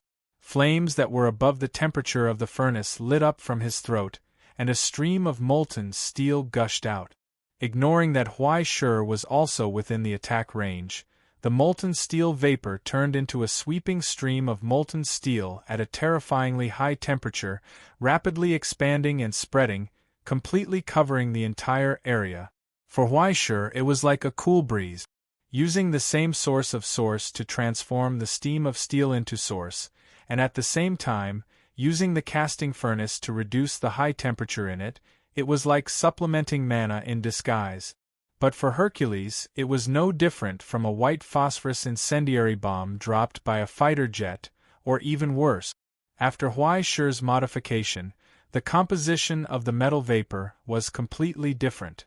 Its burning temperature was above that of white phosphorus, and its adhesion was far better than that of any superglue. In particular, the source substance attached to it had undergone a qualitative change and combined with the power of the Axe of Wrath. As long as Hercules was hit by this spray, he would have to maintain a state of burning combat power for the rest of the battle. But Hercules' ability to adapt was still more exaggerated than Huai Shi had imagined. Even with a full blow, Hercules could still change his move in an instant. Then, with a twist of his waist, his falling momentum suddenly turned into a roll. He nimbly brushed past the edge of the stream of molten flame. Only a loud sound of metal clashing burst out of nowhere. Before he landed, Hercules' head suddenly shook, and a crack appeared on his helmet. Then, he waved the short sword in his hand again and again, as if he was fighting with an invisible weapon.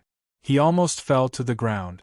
Bichimos had indeed felt an invisible hammer ruthlessly smashing against his skull. Along with his line of sight, the hammer kept emerging from the void and smashing down, causing him to fully experience the severity of the pain. But before he could stand firm, a blazing flame lit up behind him. The burning bull, draped in heavy armor, was already there, ready. It lowered its head, spewing flames from its mouth and nose, roaring and galloping. Use step. The merciless chop of the axe, wrapped in its own terrifying mass, formed a terrifying impact that could penetrate steel and sent Hercules, who had landed firmly on the ground, flying backward. In midair, Hercules opened his mouth and spat out a mouthful of blood-colored saliva. He suddenly turned over and landed on the ground. Then, as if a rainstorm had descended, hundreds of puncture marks appeared on the ground around him, and countless flowers and plants grew out of them. The short sword collided with the sharp horns of the white deer for a moment, and the burning bull had already come to Hercules' side. When Huai Shi waved his hand, a mighty tide of crows emerged from the shadows and hovered in the air, spying on Hercules' every flaw and weakness with the sharp blades of resentment. Hercules roared. The armor from the Vulcan shone brightly, shaking off the armors around him, and finally putting some distance between them. "Excuse me." On the spot, Huai Shi finally caught his breath and smiled at Hercules. As a great arbiter, It is reasonable for you to bring your own army with you, isn't it? If Hercules was an ordinary opponent, he would have been furious by now. He would have gone mad, or become timid, or become gloomy and silent. But when Hercules raised his head, he showed a surprised smile. Very reasonable, why sure. Very good. He nodded, praising the opponent in front of him from the bottom of his heart. This power is really amazing. It is indeed a powerful avatar. Even if I had known about it, only by experiencing it myself can I feel how terrifying it is. Why sure was slightly stunned. Then, he saw Hercules' expression became more and more cheerful. I was worried that I would have an unfair advantage. As he spoke, a roar burst out in the void, as if thousands of horses were galloping. Sacred light descended from the sky. It turned into countless huge and ferocious war horses. Hercules did not know what bloodline they had inherited, but their muscles were unbelievably strong, and a faint black mist rose from their bodies like flames. Their teeth were stained with blood and were as sharp as knives. Countless hordes of hell descended upon this place with Hercules' will. Huaisher felt a chill run down her spine. Mark of Miracles, Horseman of the Queen of Heaven. That was one of Hercules' 12 great deeds. He had subdued the horsemen of cannibal horses that the tyrannical king had cultivated with the power of a country and presented this generous gift to the Queen of Heaven, Hera. After the gift and blessing from Hera, the hordes of hell that had been reborn had become out-and-out war machines. Even without a rider, they could run rampant on the battlefield with their sharp teeth, hard iron hooves, and terrifying speed. But it was not over yet. Hercules raised his hand and knocked on the gong-like relic in his hand. A high-pitched and sharp hiss burst out, making Huaisher dizzy. Immediately after that, the sound of countless wings flapping could be heard from the sky. An overwhelming shadow appeared from the other side of the sky. A gigantic strange bird with a strange wing membrane that looked like a pterodactyl responded to the call and flew straight towards the surging crow tide. Finally, he took off the cloak on his body. The bright, golden fur cloak fell to the ground and rolled on its own. It quickly expanded and turned into a golden lion more than 10 meters tall, with sharp claws and teeth and ferocious edges. He issued a challenge to Bichimos, who was grinning sinisterly. It was as if a scene from a myth had reappeared. Diomedes' horsemen of cannibal horses, the strange birds subdued by the gong of Athena, the giant lion of Nemea. Then, there was the red, blood-stained female deer cloaked in cold moonlight, the bull trick from the god of the sea. Hordes of hordes that were blessed by the gods or simply miraculous incarnations appeared one after another, fighting with Huaisher's hordes. That tragic and spectacular scene caused Huaisher to suck in a breath of cold air. He could not even breathe in hot air. He suddenly felt a little scared. "Don't tell me you're going to whistle again and summon Hydra?" Hercules shrugged helplessly. "I did think so, but that child seemed to be afraid of me and was always unwilling to help. What about Cerberus?" "That's the pet of Hades, why sure," Hercules replied seriously. "How can it listen to my orders? Even if there was no Cerberus, this was still too King ridiculous. Was this the greatest hero of Greece?" Huaisher's scalp began to tingle. For the first time, he found that he could not win against the enemy. He felt that his worldview had been impacted. Who was the great master of fate between the two of them? Chapter 898. If that's the case, we're evenly matched, right? Hercules smiled proudly, raised his hand, and blew a high-pitched whistle. The neighing of a warhorse sounded again in the void. Stepping on the cold wind and waves, the handsome warhorse was green all over, like the sea. It was the divine horse Arion created by Poseidon, the god of the sea, and Demeter, the goddess of the 4 seasons. Just like that, it obediently lowered its head and allowed Hercules to ride on its body. It was full of fighting spirit. Huaisher was facing a great enemy. He felt an unprecedented crisis and pressure. Since becoming a sublimator, this was the first time he was defeated by someone in terms of fashion value. This wouldn't do. Huaishur also pulled out the sword of virtue, slashed in the air, and summoned the white horse from the paradise. Tit for tat. Did you see that? I have that too. Only the white horse glanced at him unhappily. Finally, it looked at the god's creation opposite it and spat on the ground in a very human-like manner. Since following Huaishur, it seemed to have completely forgotten its original dignity and etiquette. Its weight and personality began to swell, becoming more and more outrageous. It could only be said that the creature was like its master. After following Huaishur, even the prince's white horse quickly turned into a ruffian, and its demeanor began to droop. When it and its master looked at each other, they became exceptionally disgusted with each other. The white horse was confused. What's wrong with you? Why did you provoke this kind of thing that you can't beat? Huaishur was even more confused. What's wrong with you? Why did you come with a horse? How can a group of horses solve the problem at this time? I'm asking you to go to Xianlai Buddha to get reinforcements. The white horse glared at him with even more grief and indignation. There's no signal, I can't contact him. You think I don't want to? Why don't you take a look at where you are? We're almost out of the solar system, let alone 6G. Do you have Wi-Fi? The man and the horse looked at each other speechlessly. 4 words appeared in their minds. It's over. On the divine horse Arion, Hercules, who was calm and composed, raised his head and asked, "Now, are you ready?" "No." "Wait a little longer. I'll definitely do it next time, okay?" Huaishur sighed and looked back.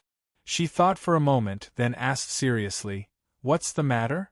"To be frank, Brother Hai, you and I hit it off at first sight. It can be said that we are close friends. But there's something I don't quite understand. Can you explain it to me?" Hercules nodded calmly, but his eyes were fixed on Huaishur. Just like a hawk before it started its hunt. He did not relax in the slightest. Why would such a great hero, work for Publius? Huaishur spread out his hands and asked curiously, "You see, I don't think you would stoop to being a puppet. If you want to show your ambition, why don't you abandon the dark and join our astronomy association? The treatment is great, Marnie. Protecting the world, protecting peace. How is it not better than being an alchemist's lackey? Sounds good, but I won't consider it." Hercules shook his head and calmly rejected it. "I'm not following Publius, but the will of the gods. Since the gods have allowed me to come here, I must have a mission." "The gods?" Huaishur was puzzled. "Weren't you one of the gods?" Hercules smiled. "Isn't that why I can't like the current generation? Is it the side of the god that doesn't like it, or is it the side of the human that can't accept it?" Huaishur stared at his face and asked again, "Or, do you not want to continue, Hercules? Isn't it the same?" Hercules laughed. "Huaishur, I know what you're thinking, but it's not necessary. My time, my adventure, and my war ended 1,000 years ago. Since fate has allowed you and me to meet in this solemn divine realm, we just need to express our gratitude as a reward for a lifetime of hard work. Don't worry about anything else." Just like that, he pulled the reins and no longer hid his fighting spirit. "In this dreamlike short rebirth, please fight with me. Then there's no other way." Huaishur shrugged regretfully. "But at least I finally heard the truth." At that moment, his eyes were illuminated by the brilliance of the blade. There was a loud roar. Because there was a roaring wind and raging waves. The roar of the sea burst out from under the iron hooves of the horse blessed by the god of the sea. There was a freezing cold wind blowing in his face. Then, there was the burning blade that gathered infinite heat. In a flash, half of Huaishur's body was enveloped in flames and quickly extinguished. His right hand, which was holding the sword, had almost lost all feeling. There was a crack in the metal between his thumb and index finger, and it was twitching involuntarily. On the other side of the battlefield, Hercules laughed, turned the reins, and looked back. Arion whinnied and galloped toward him again. A premonition of death emerged. Huaishur stared with his eyes wide open. Originally, he thought that although Hercules had become stronger after riding a mystical horse, he could no longer use his unpredictable steps to perform the sacred oath of killing Hydra. He might be able to deal with it, but now he realized that Hercules, who had given up that strange skill, had become even more troublesome and difficult to deal with. After putting away the dagger, Hercules finally unsheathed the longsword that Huaishur had never seen before. Marfadivas. Burning with eternal flames and struggle, the peerless sword forged by the god of fire for the legendary hero. Its might and power existed together with the war, and its sharpness existed together with the legend.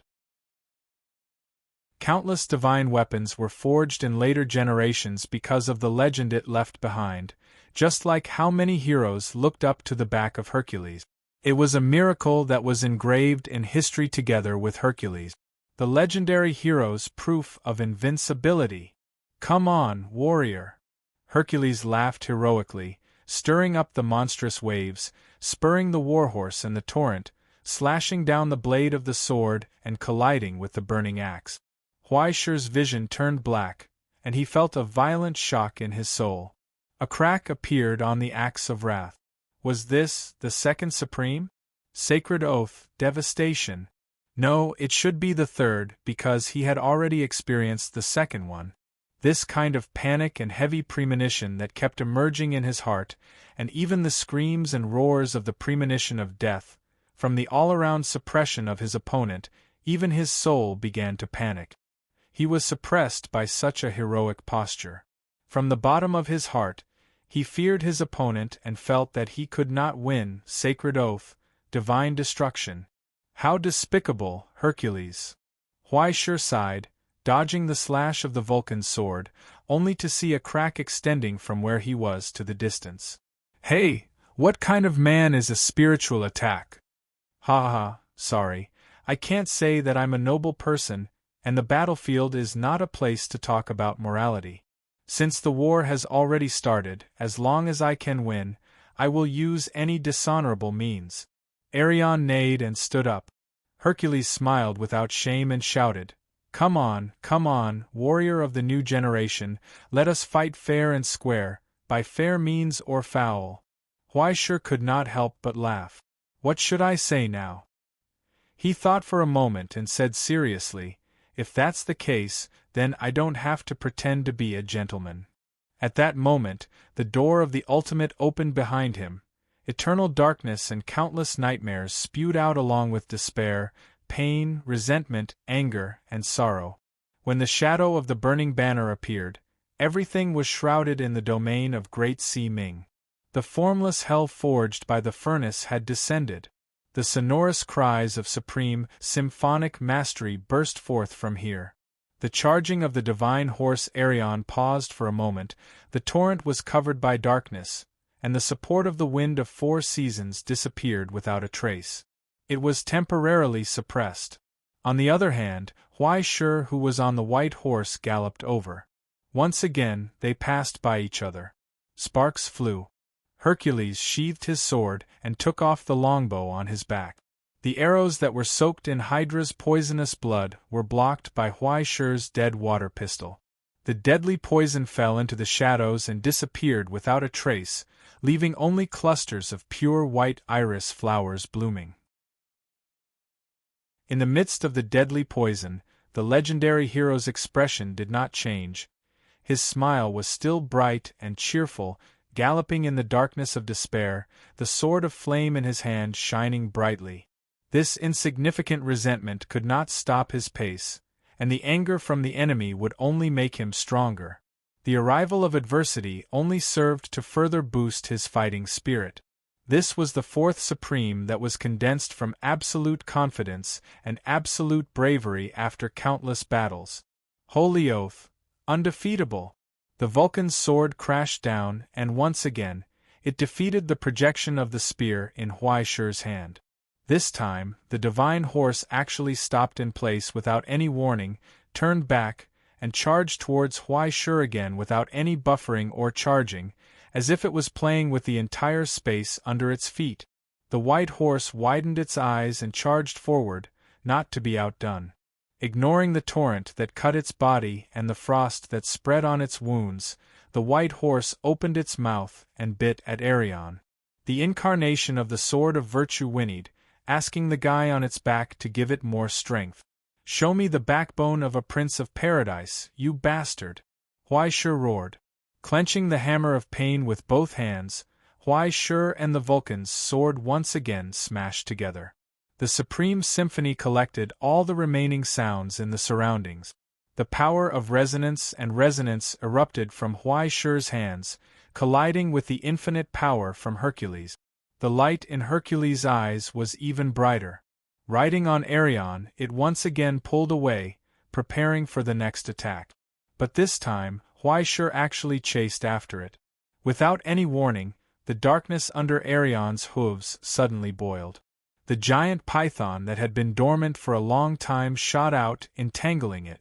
The pitch-black python opened its mouth and tore at the divine horse's flesh and blood, binding it together with Hercules.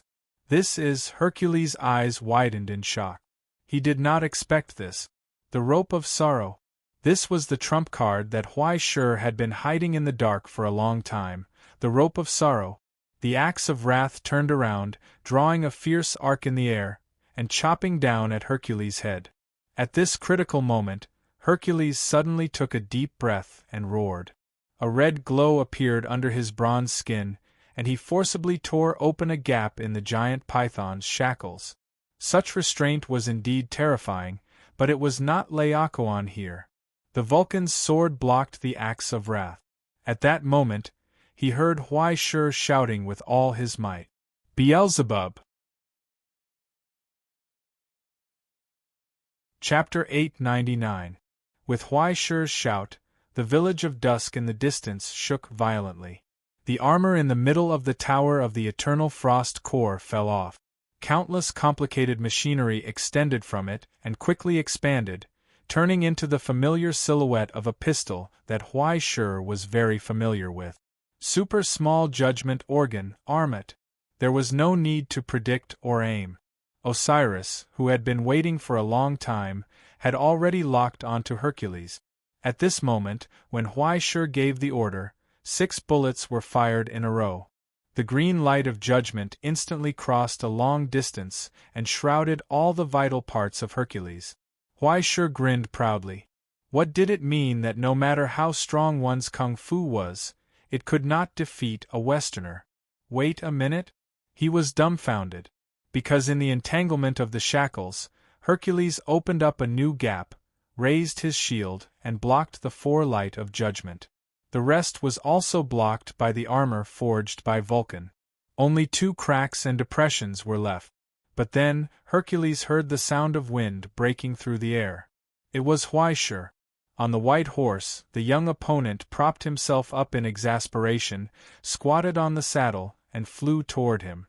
Did he think he could take advantage of this? What a joke!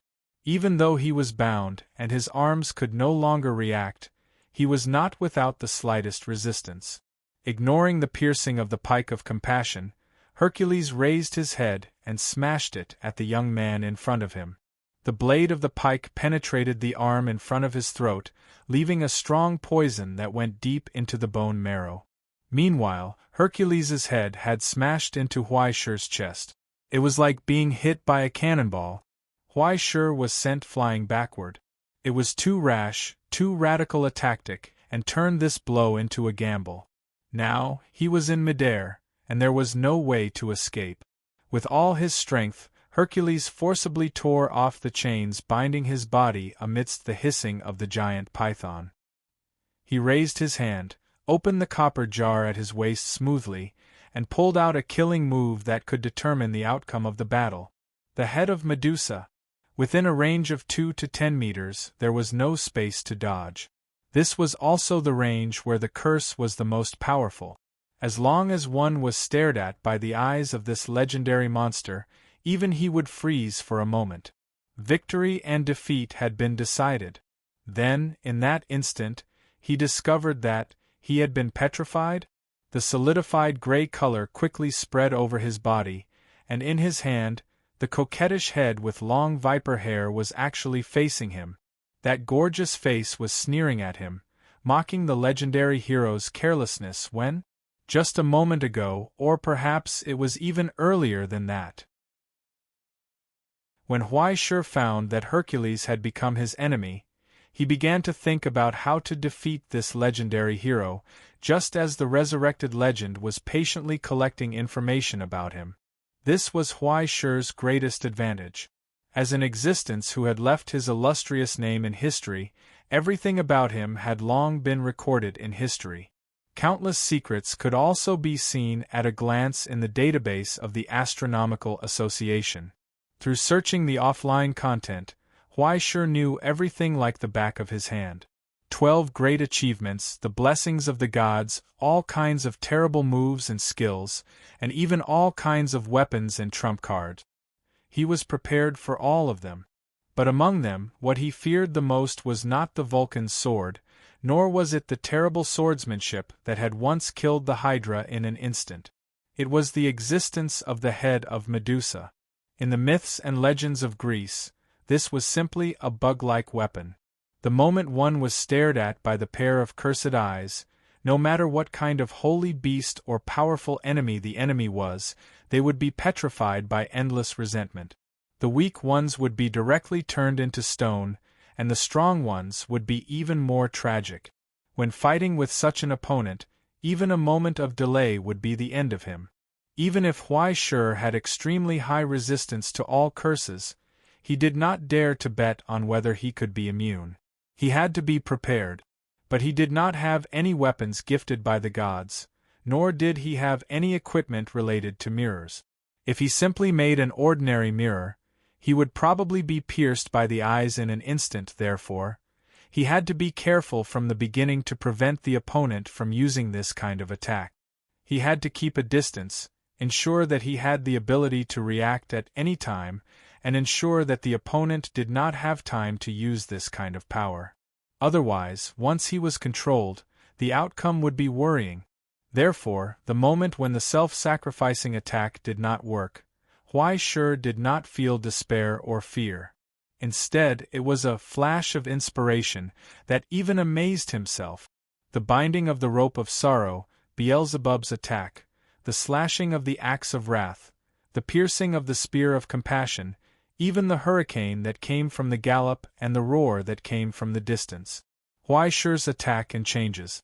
There was also the collision and squeezing of the white horse. There were so many places and disturbances that he needed to pay attention to that he had to be vigilant and pay attention to every place. So much so that Hercules did not notice that Huaishur's other hand, in a place where he could not see, had quietly turned the jar that sealed the skull of Medusa over. He did not take it away, because this was already a miracle mark that was bound to Hercules. He did not destroy it, because Athena's copper jar could not be destroyed in a hurry. However, in the most inconspicuous and gentle way, Lin Mingya stealthily moved it in another direction. Even if he left it alone, the tangled string would untie itself when the horse bumped twice. But unexpectedly, Huaishur found that even Medusa in the copper jar seemed to be cooperating with him. Starting from Perseus, Hercules' great-grandfather, this hatred had lasted for 4 generations. Even if she had lost her mind and soul, the leader of a large group from Gorgon was eager to take revenge on the hero. Now, the time for revenge had finally come. Under Medusa's venomous gaze, the petrification spread rapidly and collapsed rapidly. Hercules struggled violently, but this curse could not imprison him at all. It could only delay him for a few seconds. But a few seconds was enough to determine the outcome, because right in front of him, where Huaishur landed, a hoarse voice came. "Seize this one and only opportunity. With all my soul dedicated to this sword, virtue will exist with our legend." It was as if thousands of people were chanting in unison, roaring together with a deep voice. The solemn cry announced their existence to the land far away from the present realm. With the infusion of a massive amount of source substance, a pure glow rose and extended straight to the sky, stirring up a hurricane like a rising flame. Hercules's power burst out again, causing the petrification that imprisoned him to collapse even faster. But the flame that soared into the sky had evolved to its peak. Great Spirit of the gods, with this sword as the proof, under the brilliant light, great Si Ming from the present realm raised his eyes, stared at his opponent, and slashed down the fierce light that could ignite all darkness. The long and mighty night ends here.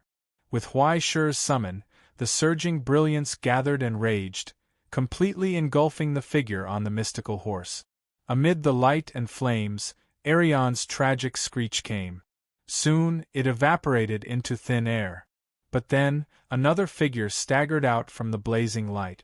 Taking the slash of the light from the sword of virtue head-on, the figure took a step forward, step by step, and moved forward. There were burn marks on the cracked face. However, in that pair of calm eyes, there was an unprecedentedly high fighting spirit. Shrouded in flames and broken marks, the heavily wounded Hercules raised the Vulcan's sword again and broke through the burning of the light stream. "You can still fight back?" The stalwart figure was reflected in Huai Shi's rapidly shrinking pupils. In an instant it was within reach. That horrifying and terrifying counterattack crushed Huai Shi's hasty block. He tried his best to retreat, but the blade of the sword left a crack on his cheekbone. Before the blood could seep out, it had evaporated. Huai Shi suddenly stood still, and in his hands, the projection of the weapon appeared. In the boundless steel wasteland, a thunder-like heartbeat suddenly sounded. It spread out in an instant, and then converged again, wrapping up the tremors and power of the entire land and converging towards Huai Shi's body. It made his eyes turn scarlet in an instant. The body that was in an out-of-limit state could not contain the violent sound. Along with the intertwining notes, pure power was unleashed along with the iron light. Those high-pitched notes overlapped in an instant. Head, neck, heart, arms, and even all the vital parts. It was a skill that was completely different from Hercules' holy oath. It was not an instant attack on 9 positions, but the 13 chords that overlapped 9 attacks in an instant. Mastery, symphony. What's there to be afraid of when you're in critical condition? Come on. Let's fight. And so, from the cracked body, there was a hearty laughter. Hercules' eyes were burning as he slashed his sword at the enemy close at hand. The high-pitched sound of the collision of iron light continued to spread.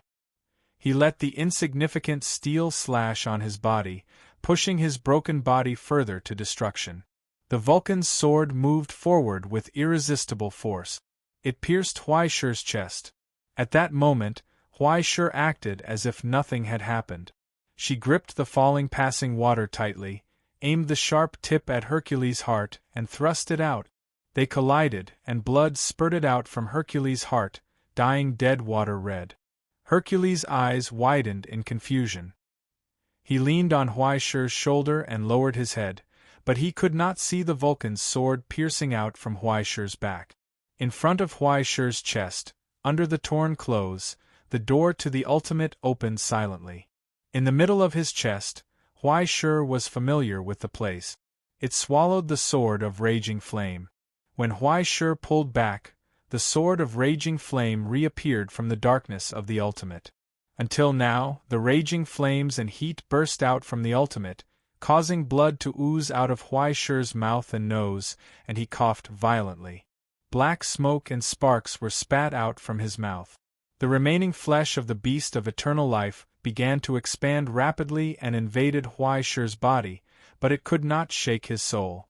Instead, it repaired the broken body and made it whole again. With the help of this indescribably terrifying sword, the last bit of remnant was finally digested under the torment of divinity. Huai Shi raised his hand and wiped the blood from his nose. He lowered his head and looked at the fallen hero. "Sorry," he said. "I've been tricked." Hercules came to a realization and sighed self-deprecatingly. "Did I lose this time? It's just a carrier made by a dungeon. How can you talk about winning or losing? Huaishur shook his head. I took advantage of you. You are the Hercules of the 12 great undertakings. Hercules smiled slowly and shook his head. Aren't you a mortal too? He coughed and whispered softly. On a fair battlefield, we carried out the fairest contest without reservation and came to this indisputable result. Huaishur, you have defeated me. You held back, didn't you? Huaishur said. Haha, what nonsense are you talking about? Hercules asked in return. Do you think I'm a soft-hearted person? But you didn't go all out, did you? Huaishur calmly asked in return. It's enough, Huaishur, it's enough. Hercules gasped and whispered in satisfaction. This is a dream. It's enough to be able to fight with a warrior like you. As a phantom of the past, as the remnant of the former Hercules, as a legendary hero's dungeon. Could there be a more pleasant ending than this? After a hearty battle, a dispute of mutual deception, both sides went all out, unscrupulous, and unscrupulous in a battle of full concentration.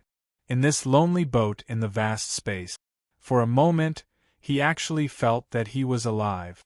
He really came back to life, burning in this ancient era, continuing the glory and brilliance of the past. There was no better result and reward than this. His time had come to an end. This was the last glory. It's a perfect ending. Blood gushed silently from his mouth and nose, and he breathed with difficulty. However, his eyes were gazing at the distant universe, staring at the vast expanse of stars. He was attracted by the resplendent light. He suddenly became curious. What kind of scene did Yun Zhongjuan see in the end?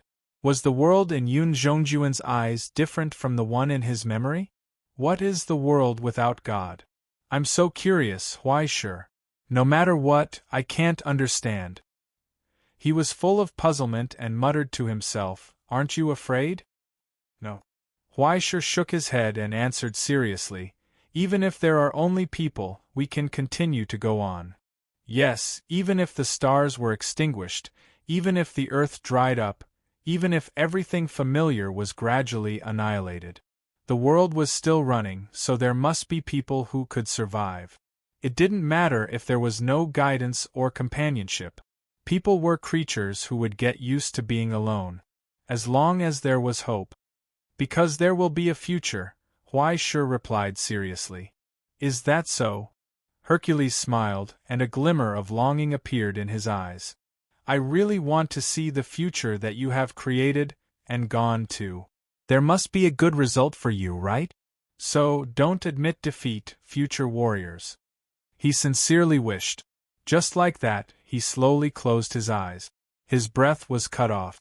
In silence, Huaishur stared at the gradually dissipating light and the body that had once again turned into a clod of dirt after losing its miracle. He reached out and gently planted a bunch of pure white iris flowers in the dust. Farewell, hero of the past. He turned around and walked to where the last enemy was. In the end, he was still a good child. He didn't deviate from the fate you gave him. In the temple, Tangi retracted her gaze regretfully. It's a pity that he met such a bad father. Same to you. Zeus stared at the place where his child had died again. He looked at the bouquet of flowers swaying in the wind. After a long time, he withdrew his gaze.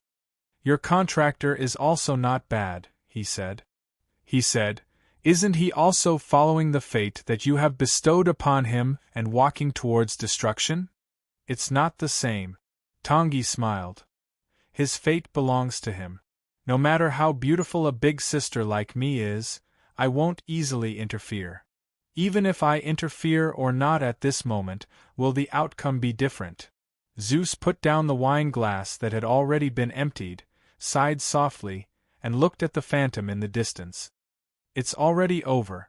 At that moment, the burning sun fell with a crash. In Publius's laughter, it was swallowed by the tower in the shadow. You're tuning in to the Phoenix Nights YouTube channel. Don't forget to subscribe and join us on this journey to catch the most captivating stories.